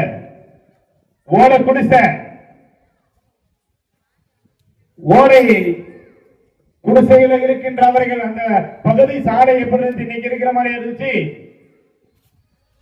பூரா கருங்கல்லு, பாலைவன மாதிரி சுடு மணல், அரபிய மணல். வெப்பம் தாங்க முடியல. இவங்க சின்ன பிள்ளை. அப்ப என்ன செய்யற வழிமுறை? அவங்க கோவேரி கல்லுல வந்துருக்காரு. யாரு? வாயில் இப்னு ஹுஜர் ரலியல்லாஹு அன்ஹு. இது நடக்கிறது இஸ்லாத்தை ஏற்பதற்கு முன்பாக. அப்ப முஆவியா ரலியல்லாஹு தஆலா அனுபவர்கள் அவரை பார்க்கிறாங்க. பார்த்து அன்னைக்கு 2 கோவேரி கல்லு பெரிய விஐபி 2 கார் வச்சிருக்க மாதிரி. எப்படிங்க? அன்னைக்கு டபுள் 0 வச்சிருந்தா பெரிய விஐபி. அதனால நீங்க எல்லாம் வச்சிருக்கா அங்கங்க அந்த தெருவு கூட்டிட்டீங்களா, இந்த தெருவு வாங்க அப்படின்னு கூப்பிடுறான். எல்லாம் அது இருக்கு. பேன்சி பீர்வெளி எங்க இருக்கிற பேன்சி பீர்வெளி பார்க்கணுமா சூழ்நிலைய எல்லாம் வச்சிருக்க தெருவு. யாரையும் குறை சொல்லாச்சு. விளையாட்டுக்கான சரி, அவங்களும் மனுஷன் வச்சிருக்கேன். இன்றைக்கு இன்றைய காலகட்ட சூழ்நிலை எல்லா சாதனங்களும் ரொம்ப சலுகையா கிடைக்குது, அசால்ட்டா கிடைக்குது. எல்லாம் என்ன சொல்ல வேற மாதிரி முஆவியா ரலியல்லாஹு தஆலா அப்ப காலை சுடுது, கொதிக்குது, வெப்பம் தாங்க முடியல. அந்த வாயில் இப்னு ஹுஜர் அவர்களை பார்த்து முஆவியா ரலியல்லாஹு தஆலா கேட்பாங்க, நானும் ஏறிக்கிறேன் உங்க கோவேரி கல்லுல, நானும் ஏறிக்கிறேன், லிப்ட் கொடுங்க. இவருடைய காரியத்துக்காக போறாரு இல்ல, இவர்களுக்கு வழிகட்டுவதற்காக போறாரு, ஊருடைய எல்லையை தாண்டி விடுவதற்காக போறாரு. பெருமானார் ரசூலுல்லாஹி அவர்கள் சொன்னதற்காக அப்படியே தன்னுடைய வாழ்க்கையை வழிநடத்தக்கூடிய சீடர்கள், சஹாபா பெருமக்கள், சின்ன புள்ள. இன்னைக்கு நம்ம ஆளுங்க சின்ன போயா அப்படின்னு போயிடுவாங்க. இல்ல இங்க இடம் கிடையாது, நடந்து வா, நடந்து வா. போறாங்க, நடக்கிறார்கள். அந்த மதீனாவினுடைய மக்களுடைய எல்லையை தாண்டிக்கின்ற பொழுது முடியல, மறுபடியும் முடியல. இவர் கோவையில் கழுத்தில் இருக்கக்கூடிய வாயிலுடைய காலிலே காலணி அணியப்பட்டிருக்கிறது, செருப்பு போட்டிருக்காங்க. செருப்புனா பாட்டாவா வீக்கேசி என்னன்னு கேட்டுறாங்க. அன்றைய காலகட்டத்தில் என்ன நினைச்சது மாதிரி அன்னைக்கெல்லாம் தோல் துருத்தி அது இருந்தாலும் போட்டிருந்தாங்க.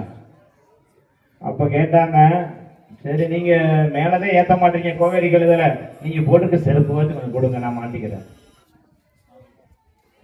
அப்ப அங்க பல பத்தி மட்டும் நடக்குது. அம்மா சிறுதேவிகளா கொஞ்சம் நேரம், ஒரு 10 நிமிஷம் முடிச்சல சீக்கிரம். நமக்கு முடியல, முடிச்சிருவோமா கரைகளை வட்டம் வச்சு மண்ணாடு நடக்கிற மாதிரி இருக்கேன் சார். என்னமா சொல்ல, எனக்கு பேசுறேன், எனக்கு பேசுறேன், அதான் பிரச்சனை. எல்லாரும் நம்மளை பேச விட்டுருவேன். நீங்க ஒரு பேச, நான் ஒரு பேசுறேன். யாராவது பேச எனக்கு ஒரு நோய், அது யாராவது பேச எனக்கு பேச வராது. அது என்னன்னு தெரியல, ஒரு நோயாவே இருக்குது. அப்ப வாயில கூட வந்தவர்கள் கோவேரி கழுகளை ஏறுவதற்கு அவருக்கு அனுமதி மறுக்கப்பட்டது. செருப்பு கேட்டார், அதுவும் கொடுக்கல. அவர் என்ன சொன்னாரு, என்னுடைய செருப்பை அணிவதற்கு உனக்கு என்ன தகுதி இருக்குன்னு கேட்டார். யாரு? வாயில படுகிறவர்கள். யார? முஆவியா ரலியல்லாஹு தஆலா அவர்களை பார்த்து இறைவனுடைய திருவுளத்தை, இறைவனுடைய திருவுளத்தை எழுதக்கூடிய பாக்கியம் பெற்றவர்கள் முஆவியா ரலியல்லாஹு தஆலா அவர்கள்.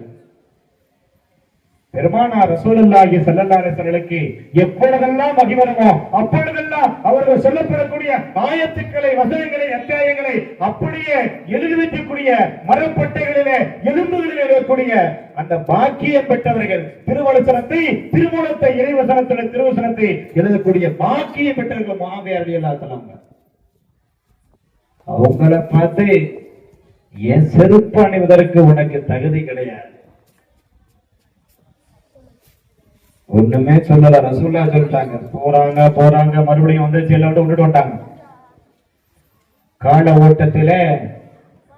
ஓட்டத்திலே ஆடம்பரமான செல்வங்கள் கொண்டிருந்த வாயில விட விடர் ஓட்டாண்டியா போயிட்டாரு, ஒண்ணும் இல்லாம போயிட்டாரு. எல்லாருக்கும் பாடம் படிப்பினை. நம்ம ஆடக்கூடாது. இன்னைக்கு கோடைக்கு அதிபதி எத்தனையோ பேர் தெருக்கூட நிக்கிறான். எதுவுமே இல்லாத நபர்கள் அல்லாஹ்வுடைய அருளின் காரணமாக வீட்டை கட்டுறான், வாசல் கட்டுறான், போட்டை வாங்குறாங்க, கடையை கட்டுறான், சூப்பர் மார்க்கெட் வாங்குறான். இறைவனுடைய திருவிளையாடலாம். ஆக இறைவன் எதை கொடுத்திருக்கிறானோ அது அளவுக்கு என்பதை நாம் ஈமான் கொள்ள வேண்டும். அப்ப நம்மகிட்ட இருக்கிறவரை ஆடிடக்கூடாது. செல்வம் என்பது இருக்கிறத நம்மகிட்ட இருக்கு அப்படின்ற மாதிரி ஆடிடக்கூடாது. கால ஓட்டத்திலே ஓட்டாண்டியாய் போன வாயில போன விதவர்கள் உதவி தேடுவதற்காக வருகிறார். யமனின் நாட்டிற்கு வருகிறார். யமன் நாட்டிற்கு வருகின்ற நேரத்தில் அங்கே கவர்னராக நியமிக்கப்பட்டவர்கள் முஆவியா ரலியல்லாஹு தஆலா அவர்கள். பார்க்கிறார், வர்றாரு, பார்த்துட்டான், புல்லரிக்குது உடம்பு. அல்லாஹ், இவராடா அவருதான் இவரா? யார? செருப்பு போடுவதற்கு உனக்கு தகுதி கிடையாது என்பதாக ஏளனமாக கேவலமாக பேசினவா அவருதான் இவரு கவர்னரா உட்கார்ந்து இருக்கிறாரு. அவற்றை இவர் உதவி தேடி வந்திருக்கிறார். ஒண்ணு சொல்ல முடியல. புல்லரித்து உடம்பெல்லாம் புல்லரித்து வெட்கப்பட்டவராக தலைகுனிந்து வந்த யமன் நாட்டிலே அந்த அரசவைக்கு பக்கத்தில் நிற்கிறாரு. பெருமானார் ரசூலுல்லாஹி ஸல்லல்லாஹு அலைஹி வஸல்லம் வார்த்தெடுக்கப்பட்ட அந்த சஹாபா பெருமக்கள் எவ்வளவு குணமுள்ளவர்கள். முடியான்னு வந்து கூப்பிடறாங்க, வாங்க வாங்க வாங்க. நீங்க உங்களை பார்த்த மாதிரி இருக்க. நம்ம என்ன செய்வோம்? வேணாடா, நம்மள ஒரு காலத்துல கேட்ட வேண்டாம், நீ வந்து நிக்கிறான் பாருங்க, ஏளனமாக நம்ம பழியளிக்க பார்ப்போம். கூப்பிட்டார்கள். அன்றைக்கு நீங்க சொல்ற எதுக்கு நான் சொல்ல வந்தேன்னா, யாரையும் கீழே கிடைக்கும் காகிதமாக பார்க்காரு, அந்த காகிதம் நாளை பட்டமாக பிறந்தால் நீ ஒரு சற்று நிமிர்ந்து பார்ப்பாய் என்பதாக ஒரு கவிஞன் சொல்வதை போல யாரையும் ஏளனமா பார்த்துடக்கூடாது. அந்த பிள்ளையா, அவ வீட்டு மாவனா, அவ வீட்டு கல்யாணமா, அவங்களா இவங்களான்னு பேசக்கூடாது. எல்லாம் நம்மளே நாளைக்கு எப்படினாலும் ஆக்கலாம். இன்று பார்க்கக்கூடிய ஒரு குடும்பத்தினுடைய தராதரத்தை தங்களுடைய பேச்சுவார்த்தையெல்லாம் செல்வத்தை கொண்டு நிர்ணயிக்கின்றார்கள். அது தவறு. அன்றைக்கு இவர்களே, செல்வத்தை வச்சு எதுவும் முடியாது. கல்வியால் தான் எதுவும் முடியும் என்பதை ஆணித்தரமாக சொல்லியிருக்கிறார்கள். அடுத்து பிள்ளைகளுக்கு வாய்ப்பு கொடுக்கணும். அடுத்து பேசிக்கிறோம் இன்ஷா அல்லாஹ். அடுத்தபடியாக என்ன கருத்து, ஒரு சைடா போறீங்க, இப்படி போய்தா சரியா வராத, கல்வியில போய்க்கிருக்கிய, நாங்களும் எங்களுடைய கருத்து நிறைய வச்சிருக்கிறோம் அப்படின்ற மாதிரி மெயின் பேச கேட்குது. இன்ஷா அல்லாஹ் அதை பேசுவதற்காக ஜமால் முகமது அவர்களின் சிலப்புதல்கள் அல் ஜசீரா அவர்கள் வருகிறார்கள். வெறும் ஜசீரா தானே? ஓகே, அதுதான்.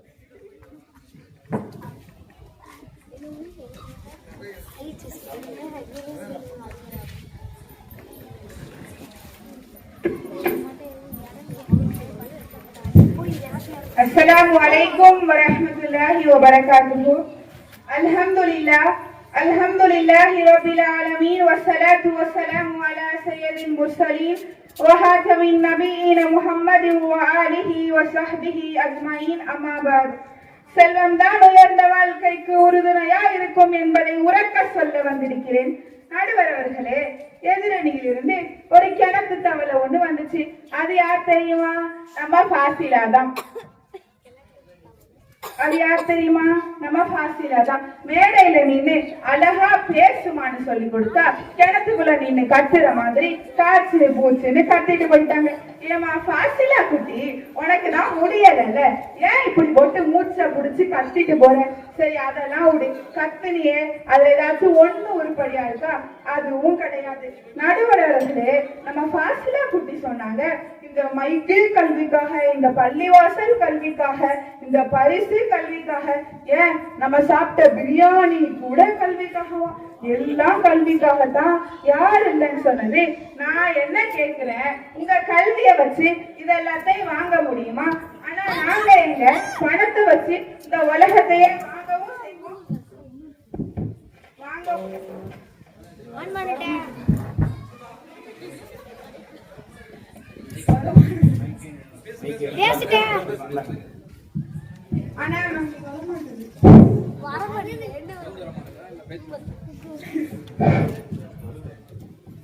ஆனா நாங்க எங்க பணத்தை வச்சு இந்த உலகத்தை வாங்கவும் செய்வோம், விற்கவும் செய்வோம். உங்களால உங்க கல்வியையும் உங்க படிப்பையும் உங்க அதிகாரத்தையும் வச்சு 2 ரூபா பிளேடத்தான் வாங்க முடியுமா? இல்ல ஒரு குண்டூசியத்தான் வாங்க முடியுமா? கீழே கடந்து தேடி பிறக்கலாமே தவிர அதெல்லாத்தையும் வாங்க முடியாது.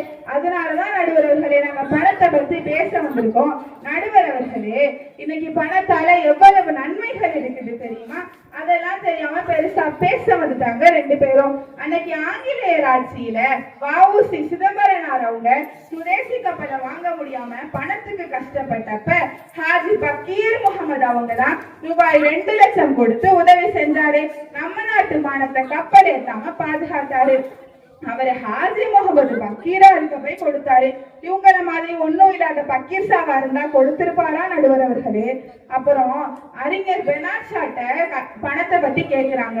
அவர் சொல்றாரு, பணம் ஒரு பொக்கிஷம், அத நிறைய பேர் தப்பா நினைச்சிட்டு இருக்காங்க, அதனாலதான் காலங்காலமா ஏழைகளாக இருக்கிறாங்க. எப்படி சொல்றாரு? ஏழைகளாக இருக்கிறாங்க.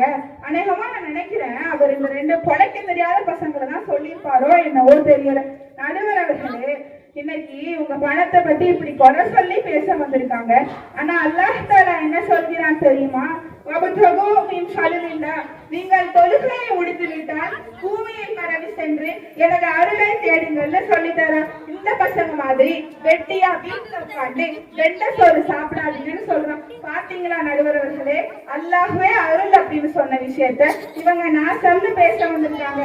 நம்ம ஃபாசிலா குட்டி சொன்னாங்க, பணம் நாசத்தை ஏற்படுத்தும், பண அழிவை ஏற்படுத்தும். ஹாரூனை பாத்தீங்களா, அப்படி இப்படி நடந்துடுறாங்களே. நான் கேட்கிறேன், ஏங்க நாசத்தை ஏற்படுத்துது? ஆட தெரியாத கூட்டாடி தெரு கோணலா இருக்குதுன்னு சொன்னாலாம், அந்த கதையாவுல இருக்குது. அடியாத்தி பணத்தை முறையா பயன்படுத்தினா பணம் எப்படி நாசத்தை ஏற்படுத்தும்? ஏன் இந்த உலகத்துல பணத்தை முறையா சம்பாதிச்சு முறையா சேமிச்சு ஹலாலான வழியில செலவழிச்சு இந்த உலகத்துல வெற்றி பெற்றவங்கலாம் இல்லையா என்ன? கண்மணி நாயகம் ஸல்லல்லாஹு அலைஹி வஸல்லம் அவர்களுடைய அன்பு மனைவி அன்னை கதீஜா ரலியல்லாஹு அன்ஹா அவங்க மிக பெரிய செல்வ சீமாட்டி.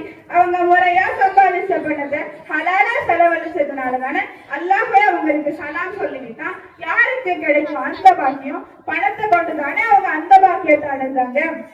அந்த பணத்தை போய் கொடை சொல்லலாமா? நடுவர் அவர்களே, நம்ம ஃபாசிலாமா சொன்னாங்க, படிப்பாலதான் முன்னுக்கு வர முடியும், படிச்சாதான் உயரத்துக்கு போக முடியும், படிச்சாதான் வெற்றி கிடைக்கும், வேலை கிடைக்கும் சொல்றாங்க. நான் கேட்கிறேன், படிப்பே இல்லாம வெறும் செல்வத்தை கொண்டு இன்னைக்கு எத்தனை பேர் எப்படி எப்படிலாம் வாழ்ந்துகிட்டு இருக்காங்க தெரியுமா? அடுத்து என்னமோ இவங்களா படிப்பை கண்டுபிடிச்ச மாதிரியும் படிப்புல கின்னஸ் வேர்ல்ட் ரெக்கார்டே வாங்கி குமிச்சு வச்சிருக்க மாதிரியும் காக்கா காக்கான்னு கத்திட்டு போறாங்க. நான் கேட்கிறேன், எங்களை மாதிரி ஒரு செல்வந்தர்கள் உதவி செய்யலன்னா நீங்க படிச்சிருக்கதான் முடியுமா? இல்ல நீங்க படிச்சிருந்த ஸ்கூல் தான் வந்திருக்குமா? இல்ல கீழே தர சதக்கு காலேஜ் தான் வந்திருக்குமா? அவ்வளோ ஏன் உங்களால 2 காசு சம்பாதிச்சுட்டு இங்க ஜிங்கு ஜிங்குன்னு மினிக்கிட்டு வந்த ஆடத்தான் முடியுமா? இது எதுவும் முடிஞ்சிருக்காது. எங்களை மாதிரி செல்வந்தர்கள் உதவி செய்யலன்னா நீங்க இன்னைக்கு இந்த நிலைமைக்கு வந்து நிக்கிறதுக்கு காரணமே நாங்க அந்த பணத்தை கொடை சொல்லலாமா? ஏறி வந்த ஏனையே எட்டி உதைக்கலாமா? இன்னைக்கு எல்கேஜி யூகேஜி போய் சேர்க்கிறதா இருந்தாலும் கூட 10,000 கோடி 15,000 கோடின்னு கையெழுத்துவோம். அப்ப என்ன தோணும்? அந்த கல்விக்கு அடித்தளமா இருக்கிறதுக்கு முதல் காரணமே பணம் தான் அப்படின்றத இப்பவே நம்ம நல்லா புரிஞ்சுக்கலாம் நடுவர்களே. அப்புறம் இன்னைக்கு படிக்காம என்னமோ லண்டன்ல படிச்சுட்டு வந்து பட்டம் வாங்கின மாதிரியும் நரேந்திர மோடி போன்ற மஸ்தான்கள்லாம் பிரதமர் பதவியில இருக்கான். அவ்வளோ ஏன் கேவலம் ஒரு கையெழுத்து கூட போட தெரியாதவனா இன்னைக்கு அமைச்சர் பதவியில உட்கார்ந்துட்டு நம்ம ஆடாட்டான். இதுக்காக என்ன காரணம் நீங்க நினைக்கிறீங்க?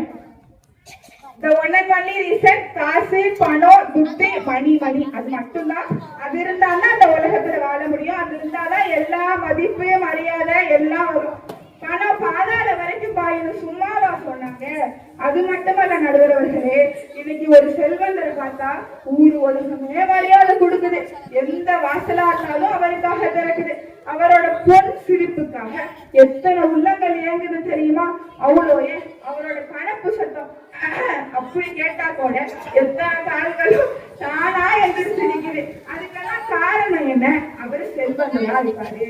அதனால நம்ம மதிப்பு கொடுத்தாதான் நம்ம நல்லா அந்த உலகத்துல வாழ முடியும்.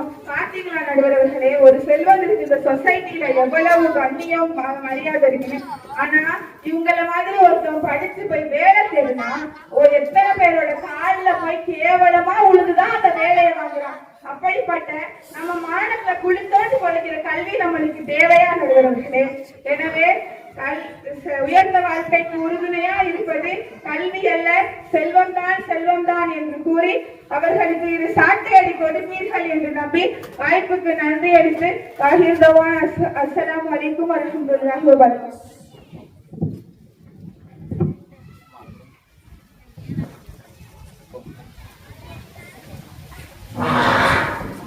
அன்பு சகோதரி ஜெசிரா அவர்கள் அருமையான முறையிலே தன்னுடைய கருத்துக்களை எடுத்து சொன்னாங்க. அல்ஹம்துலில்லாஹ். அவங்க கேட்கறது நியாயமா இருக்கு. இப்படியே முடியாது, சும்மா தையத்தக்கான்னு கத்திட்டு போற கிணத்து தவளை மாதிரி இதெல்லாம் நீங்க ஏத்துக்க முடியுமா? உயர்ந்த வாழ்க்கைக்கு உறுதியா இருப்பது செல்வம் தான். செல்வம் இல்லாம என்ன முடியும்? வெறும் கல்வியை வச்சா முடியுமா அப்படின்னு சொல்லி பேசினாங்க. அல்ஹம்துலில்லாஹ். பலவிதமான விஷயங்களை சொல்லி காட்டினாங்க. நம்ம பார்க்கிறப்ப அப்படின்னு தெரியுது, இப்படின்னு தெரியுது, அப்படின்னு தெரியுது, என்ன முடிவெடுக்கன்னு ஒண்ணும் தெரியல. இன்னும் ஒரு பேச்சாளர் இருக்கிறாங்க, பேசி முடிச்சுட்டு ஒரு முடிவுக்கு வருவோம். ஜாகிர் ஹுசைன் அவர்களின் சிறு புதல்வி ஜாஃபரின் அவர்கள் இப்பொழுது உயர்ந்த வாழ்க்கைக்கு உறுதுணையாக இருப்பது கல்வியை இன்று பேசுவதற்காக இறுதி பேச்சாளர் அவர்தான். வாங்க, உங்களுடைய கருத்துக்களை சொல்லுங்க. அஸ்ஸலாமு அலைக்கும் வரஹ்மத்துல்லாஹி வபரகாத்துஹு. எல்லா புகழும் ஏகனாய் வாழும் வல்லவன் உனக்கே, வான்புகழ் அல்லாஹ். அல்ஹம்துலில்லாஹ். எம்பெருமானார் கண்மணி நாயகம் ரசூலே கரீம் ஸல்லல்லாஹு அலைஹி வஸல்லம் அவர்களின் மீதும் அவர்களின் தோழர்கள் குடும்பத்தார்கள் மற்றும் நம் அனைவரின் மீதும் அல்லாஹ்வின் அன்பும் அருளும் உண்டாவதாக ஆமீன்.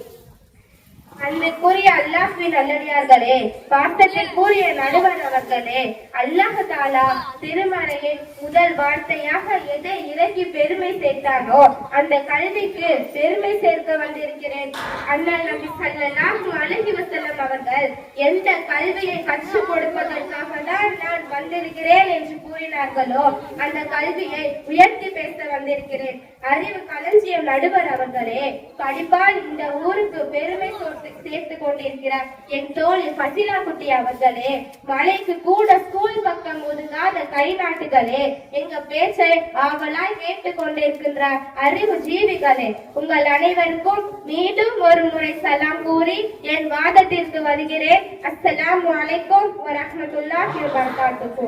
கல்வி மேன்மை தரும் உயர்வை தரும் என்றெல்லாம் என் தோழி அடித்து சொல்லியும் இந்த மரமண்டைங்களுக்கு ஏறலன்னா நான் என்ன பண்றது? அன்பிற்குரிய நடுவர் அவர்களே, இன்னைக்கு பணத்தாசை வந்துட்டாலே எல்லா நல்ல குணமும் மாறிடுங்கிறத சொல்லிதான் தெரிய வேண்டுமா? அப்படிதான் ஆதிலா தஸ்லீமானே 2 குட்டிங்க பேசிக்கிட்டாங்க. அடியே தஸ்லீமா, உன் மாமியார் கிட்ட இருந்து எப்படி சாவி கொத்த புடுங்கன அப்படின்னு ஆதிலா குட்டி கேட்டாலாம். அதையாண்டி கேக்குற? நான் ஒரு நாள் திடீர்னு காக்கா வலிப்பு வந்த மாதிரி நடிச்சேன். உடனே என் மக்கு மாமியாரு என்ன பண்றதுன்னு தெரியாம சாவி கொத்த எடுத்து என் கையில தந்துட்டா. இப்படிதான் அவகிட்ட இருந்து வாங்கினதா ஆதிலா குட்டி சொன்னாலாம். பாத்தீங்களா நடுவர் அவர்களே, இப்படி பணம் பணம்னு பணம்னு அலையிறவங்க நிலைமை எல்லாம் இப்படிதான் இருக்கும். யாரை எப்படி ஏமாத்தலாம், யாருக்கு எப்படி குழி பறிக்கலாங்கிற எண்ணத்தை தான் அதிகமா இருக்கும்.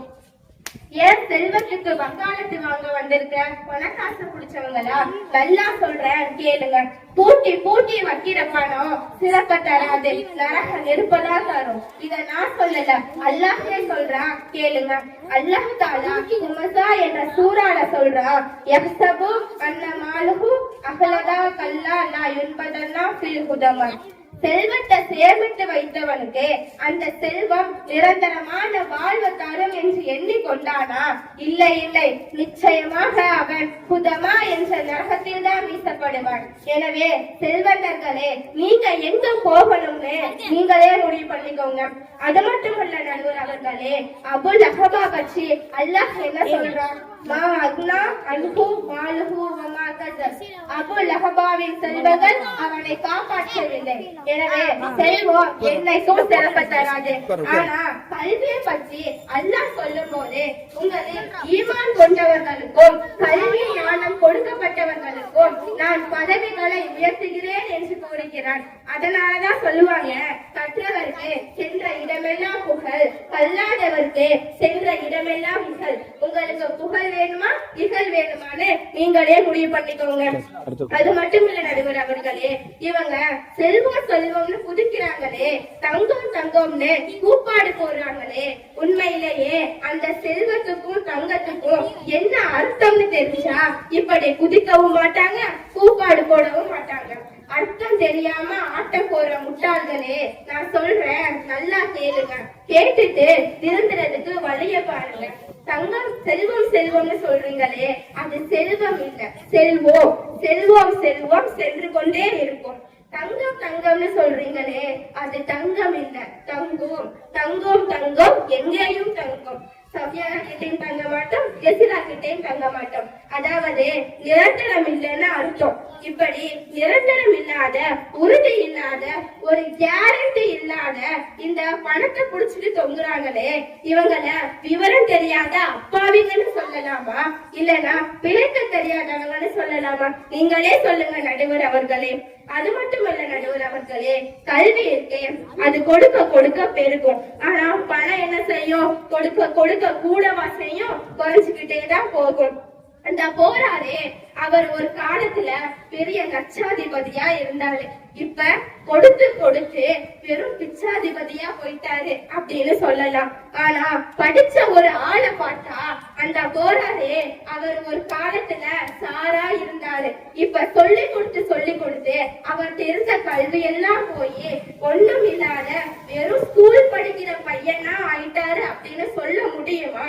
அப்ப கொடுக்கிற குறையிற பணம் பெருசா இல்ல கொடுக்க அதிகமாகிற கல்வி பெருசா?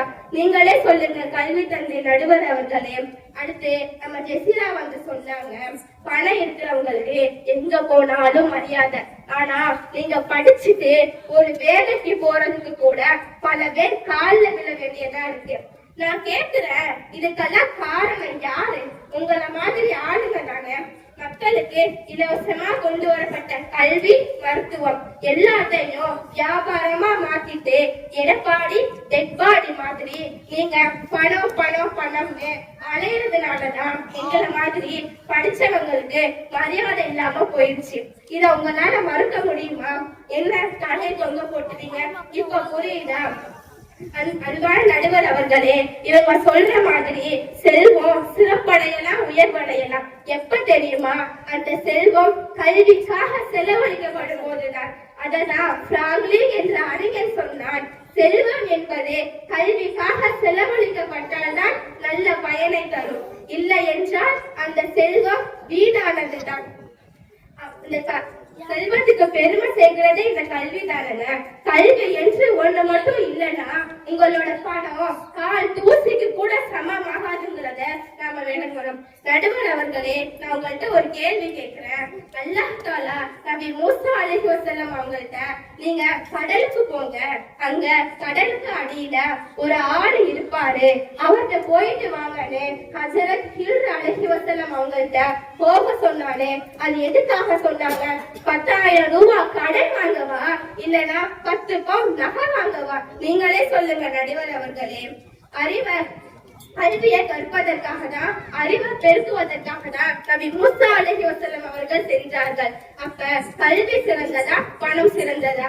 நடுவர் அவர்களே, இதுவே இவங்களுக்கு போதும்னு நினைக்கிறேன். போதாதுன்னா இப்ப அடுக்கிற கேளுங்க. கல்வி நல்லவர்களின் சொத்து, பணம் தீயவர்களின் சொத்து. கல்வி நம்மை காக்கும், ஆனால் பணத்தை நாம் தான் காக்க வேண்டும். கல்வியை திருட முடியாது, ஆனால் பணத்தை திருடி விடலாம். கல்வி அதிகமாகிக் கொண்டே போகும், பணம் குறைந்து கொண்டே போகும். கல்வி பணிவை தரும், ஆனால் பணம் பெருமையை ஏற்படுத்தும்.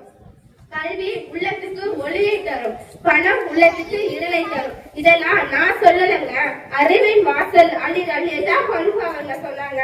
நடுவர் அவர்களே, இதுக்கு மேலே நீங்க இவங்களுக்கு தீர்ப்பு வழங்குனீங்கன்னா நீங்க எப்படி ஊருக்கு போறீங்கன்னு பார்ப்போம். எனவே உயர்ந்த வாழ்க்கைக்கு ஒரு துணையாக இருப்பது கல்வியே என்று கூறி விடைபெறுகிறேன். அஸ்ஸலாமு அலைக்கும் வரஹ்மத்துல்லாஹி வபரகாத்துஹு. கொடுத்துட்டு போகுது அப்படியே கடல் மார்க்கமா தேவைப்பட போயிருக்காங்க. அந்த பக்கம் ஏதாவது போட்டிகள் கிடைச்சன பொறிஞ்சு தள்ளிருச்சு, பொறியா பொறிஞ்சு தள்ளிருச்சு. அல்ஹம்துலில்லாஹ். பல விஷயங்களை எடுத்து சொல்லுது. என்னங்க பண்ண முடியும்? பணத்தால பிரச்சனை தாங்க ஏற்படுது. இந்த அண்ணன் தம்பியாக உணர்வு குணமாக எத்தனையோ சகோதரிகள் இன்று அக்கா மையத்தை போட்டு எத்தனை வீட்டுல பிரச்சனை, வீட்டுல மையத்து கிடக்கு. இன்னும் அதை அங்க போனா இங்க அம்மா வீட்டுக்கார நம்ம புரட்டி விட்டுறோம். அதெல்லாம் சரி பண்ணிக்கங்க அப்படின்னு அத்தான் மையத்து வீட்டுல கிடக்கும். ஆனா நம்ம பெற்றெடுத்து ஈட்டெடுத்து எல்லா விதமான நம்மளை வார்த்தெடுத்து வளர்த்தெடுத்து பெற்றோர் மையத்தை போட்டுக்கிட்டு பஞ்சாயத்து பேசுற எத்தனை குடும்பங்கள் இருக்கத்தானே செய்யுது. பணம் என்ன பணம் செய்ய போது? சம்பாதிப்பா எல்லாம் கொடுப்பேன். நம்ம இறந்துட்டா, நம்ம வீட்டுக்கு நம்ம தகப்பனார் போயிட்டாரு, அவருக்கு செய்ய வேண்டிய கடமை என்ன? வந்தவங்களை எப்படி நம்ம முறைப்படுத்த நம்ம அனுப்புறோம், ஜனாதா சொல்ல வைக்கிறாங்க. அதுல இல்ல, இது என்னன்னு பேசி முடிச்சுட்டு எடுக்கணும். இப்படியாக பணத்தினால பிரச்சனை தான் கூடுது அப்படின்னு சொல்லிட்டு ஒரு பட்டியலே போட்டு பாப்பா. அல்ஹம்துலில்லாஹ். இதுதான் உண்மை. கல்வி இல்லாம செல்வத்தை வச்சு ஏதாவது பண்ண முடியுமான்னா அது முடியாத ஒரு காரியம்தான். பணத்தை வச்சு மட்டும் நல்லா செஞ்ச விளங்காம போயிடும். ஒரு பள்ளியாச திறப்பு விழா நம்ம பள்ளியாச திறப்பு மேல வரி நானும் வந்தேன் பள்ளியாச திறப்பு விழாக்கு. அது மாதிரி ஒரு பள்ளியாச திறப்பு விழா. அதுல 3 பேர் நம்ம ஊர் பள்ளியாச நடத்துறாங்க. ஒரு ஊர்ல பள்ளியாச திறப்பு விழா. அங்க ஒரு 3 நிர்வாகிங்க. ஒருத்தர் பேரு இப்ராஹிம், ஒருத்தர் பேரு மூசா, இன்னொரு பேரு குஞ்சாலி காக்கா. ஒருத்தர் பேரு மூசா, ஒருத்தர் இப்ராஹிம், குஞ்சாலி காக்கா. ஒரு 3 பேர் ஃபீல்டு இருக்கு. 3 குழு. சேர சோழ மாண்டியனா எல்லா பணி களப்பணி அங்க சுத்தி சூறாவளி காட்டுமா நல்ல வேலையில முடிச்சு திறப்பு போல காண்றாங்க. நல்ல பெரிய பெரிய ஊர்ல இருந்து ஆடி பெருமக்கள் எல்லாம் வர்றாங்க. எல்லாம் பெரிய லெவல்ல தட்டப்படலாம். அதுல மாதிரி பூரா பிரியாணிதான். அதற்கு நினைக்காரு நடுவரு விளையாடு நினைக்கிறாரு கிடைக்கிறது. தட்டப்படல பிரியாணி வாசம் பயங்கரமா ஓடி இருக்கு. இங்க அஜரத்து ஓடுறாரு. எல்லாம் அவரு சுண்ணத்தான சும்மாங்கள சூரத்துல ஆடா சப்பி இஸ்ம ரப்பிக்கல் ஆனால எல்லா ஊர்லயும் ஓடுவாங்க. அது சுண்ணத்தாங்க. அது அவரு இன்னும் மோதிக்கிட்டே இருக்காரு.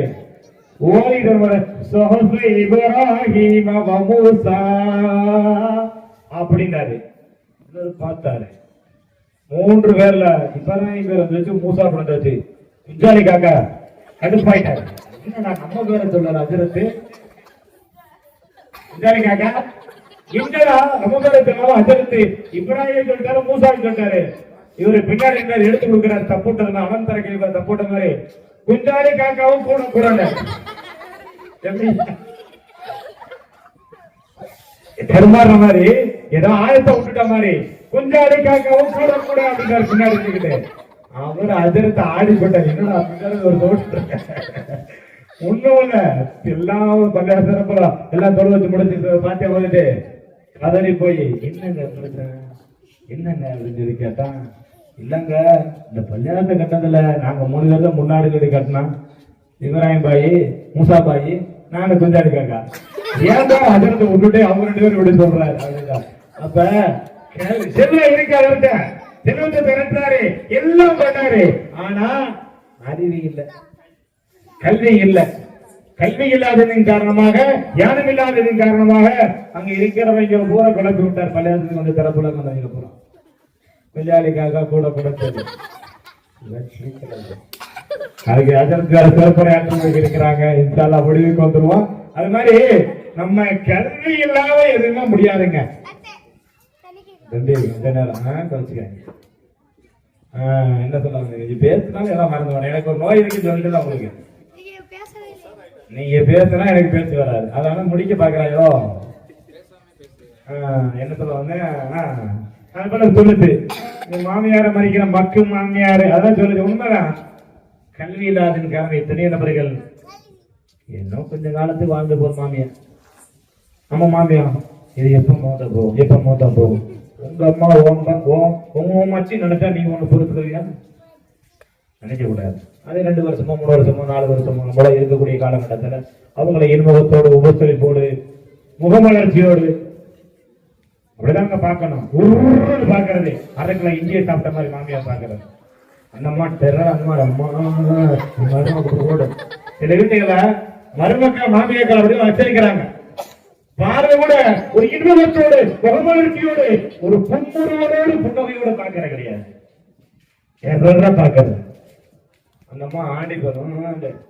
மயம் வந்தா கொஞ்சம் முன்னாடி அட்ஜஸ்ட் பண்ணி பேசிக்கலாம். அது கொஞ்சம் முடிச்சு அதனால பாப்பா சொல்லுது மக்கு மாமியார். இந்த மாதிரி சில பேரு சில விஷயத்துக்காக சின்ன அழுப்ப விஷயங்களுக்காக எத்தனையோ பல தீய விஷயங்களை சொல்லக்கூடிய பாக்களை பார்க்கிறோம்.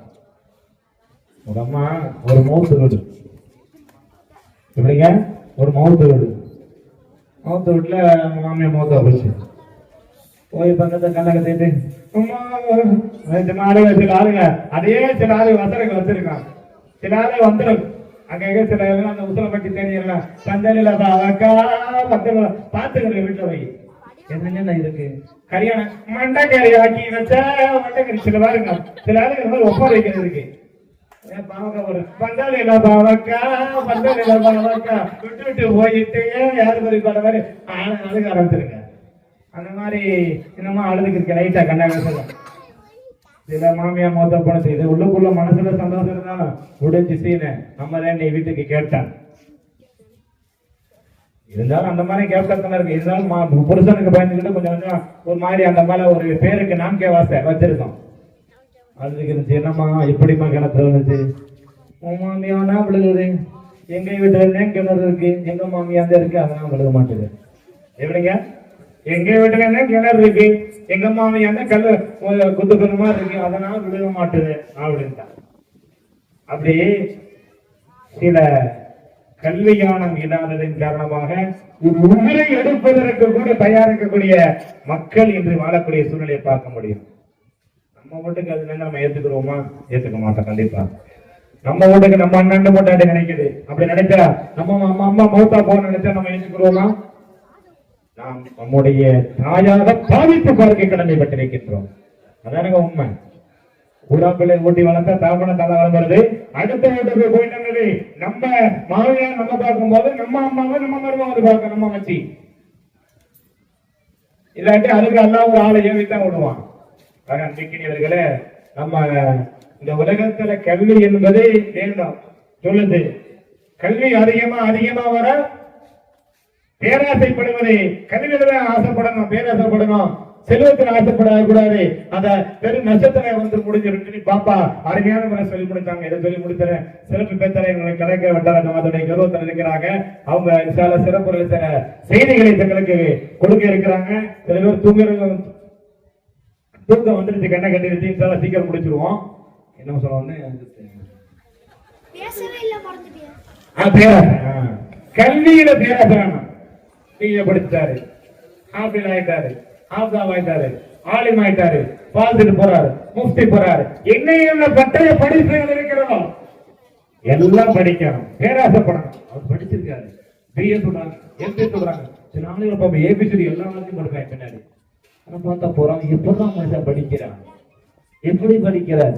சில ஆளுங்க ரொம்ப பொறாமையா இருக்கு. உண்மையிலேயே எனக்கெல்லாம் நம்ம முன்னாடி ஒரு விழிப்புணர்வு எல்லாம் எடுத்துட்டோமோங்கிற சிந்திச்சா கவலைப்பட்டாதான் என்னதான் பேராசை என்பதை செல்வத்தில் அது இருந்துச்சா அது ஒண்ணுலாம் போயிடும். கல்வியில இருக்கிற பேராசை ஒரு விஷயத்து பெரிய முடிவுக்கு வர்றேன். பேராசைனா என்ன? முதல் பேராசைனா என்ன? சின்ன ஒரு உதாரணத்தை தெரிவி முடிவுக்கு வருகிறேன். பேராசை என்னன்னு சொல்றதுக்கு தாய்மாருடைய அந்த மாநில சொல்லாம ஒரு விளக்கம் நினைக்கிறேன். கொஞ்சம் முடிச்சுக்கிறேன். சேதாப்பன் மாதிரி தெரியும், நம்மள சேராத பேசுறவங்க. இப்ப பேராசை எவனுங்க? ஒரு தெருநாய். எப்படிங்க? ஒரு தெருநாய் அப்படியே போகுது. ஆமா, நாயில ஆரம்பிச்சு நாய்க்கு பிடிச்சிடும், பட்டியல ஆரம்பிச்சா தொட்டியில பிடிச்சிடும், நாயில பிடிச்சிடும் கதைய. அப்ப ஒரு நாய் தெருநாய் போகுது. வீட்டு நாய், ஒரு நாய் வீட்டு நாய் வீட்டுக்குள்ளே நிக்குது. அப்ப அந்த தெருநாய் பார்த்துச்சு, அந்த வீட்டு நாய் பேசுது. அதுக்குதான் அந்த பாஷையில பேசுனேன். இல்லப்பா, நான் மீன் சந்தைக்கு போறேன், அங்க கருவாடு சந்தை எல்லாம் போன கிடைக்கு ஸ்ட்ரெஸ்ஸா, அங்க ஆட்டுக்கறி கடை போனா அங்க இடம் தூக்கி போடாங்க, சமைக்க போய் சாப்பிட்டு வருவேன், நீ உள்ளேயே கிடக்குறிய அப்படின்னு கேட்டுச்சு. அந்த வீட்டு நாய் சொல்லுச்சு, ஒரு 2 நாளைக்கு பொறுத்துக்க அப்படின்னு. நான் வந்தேன் உங்க எப்படி ஒரு 2 நாளைக்கு பொறுத்துக்க நான் வந்தேன்னு சொல்லுச்சு. ஏன் அந்த வார்த்தையை சொல்லுது அந்த வீட்டு நாய்? அந்த வீட்டு நாய் இருக்குல்ல, அந்த வீட்டுக்கார அம்மா அம்மணி பக்கத்து வீட்டுல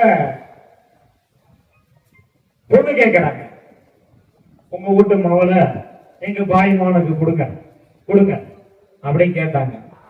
அப்ப இந்த அம்மா புருஷன் சொல்லுது, ஏங்க பக்கத்து வீட்டு பாய் மானுக்கு நம்ம பிள்ளைய கேட்கிறாங்க அப்படின்னு இந்த வாழைப்பழத்து ஊசியத்தின மாதிரி பிள்ளை சொல்லுவாங்க, அது மாதிரி சொல்லுச்சு. அவனும் கடுப்பாய் கட்டப்படான். என் வீட்டு நாய்க்கு கட்டி கொடுத்தா கொடுப்பேன், அந்த பாய் மனை கட்டி கொடுக்க மாட்டேன். எப்படி? என் வீட்டு நாய்க்கு கட்டி கொடுத்தாலும் என் மகளை பக்கத்து விட்டு பாய் மனைக்கு கட்டி கொடுக்க மாட்டேன்னு ஒரு வார்த்தை சொல்லிவிட்டாரு. அப்ப அந்தம்மா சரி ஒரு டெரரா இருக்க விட்டுச்சுன்னு வச்சுக்கலேன். அப்ப இந்த நாய் சொல்லுக்கு, இந்த தெரு நாயிட்ட வீட்டு நாய், எங்க வீட்டு பாய் அந்த வீட்டுக்காரர் சொல்லியிருக்காரு ஓனரு, எங்க வீட்டு நாய்க்கு கட்டி கொடுத்தாலும் கட்டி கொடுப்பேன்னு சொல்லியிருக்காரு, ஒரு சமயம் கட்டி கொடுத்தாலும் கட்டி கொடுத்துறாரு. அதனால ஒரு பாப்போங்க அப்படின்னு சொல்லியிருக்கு. அப்ப பக்கத்து வீட்டு பாய் மகனுக்கு பொண்ணு கேட்கிறார்கள், நான் கொடுக்கலாமா நம்ம கேட்டுச்சுல, ஆசைப்பட்டு கேட்டுச்சுல புருஷனிடத்துல. இது ஆசை. இப்ப இந்த வீட்டுக்காரர் எனக்கு கட்டை கொடுத்தாலும் கட்டை கொடுத்துருவாரு அப்படின்னு அந்த வீட்டு தாய் நினைச்சதுல, இது பேராசை. அதானங்க, அந்த ஆசை ஓகே, இந்த பேராசை தப்பு.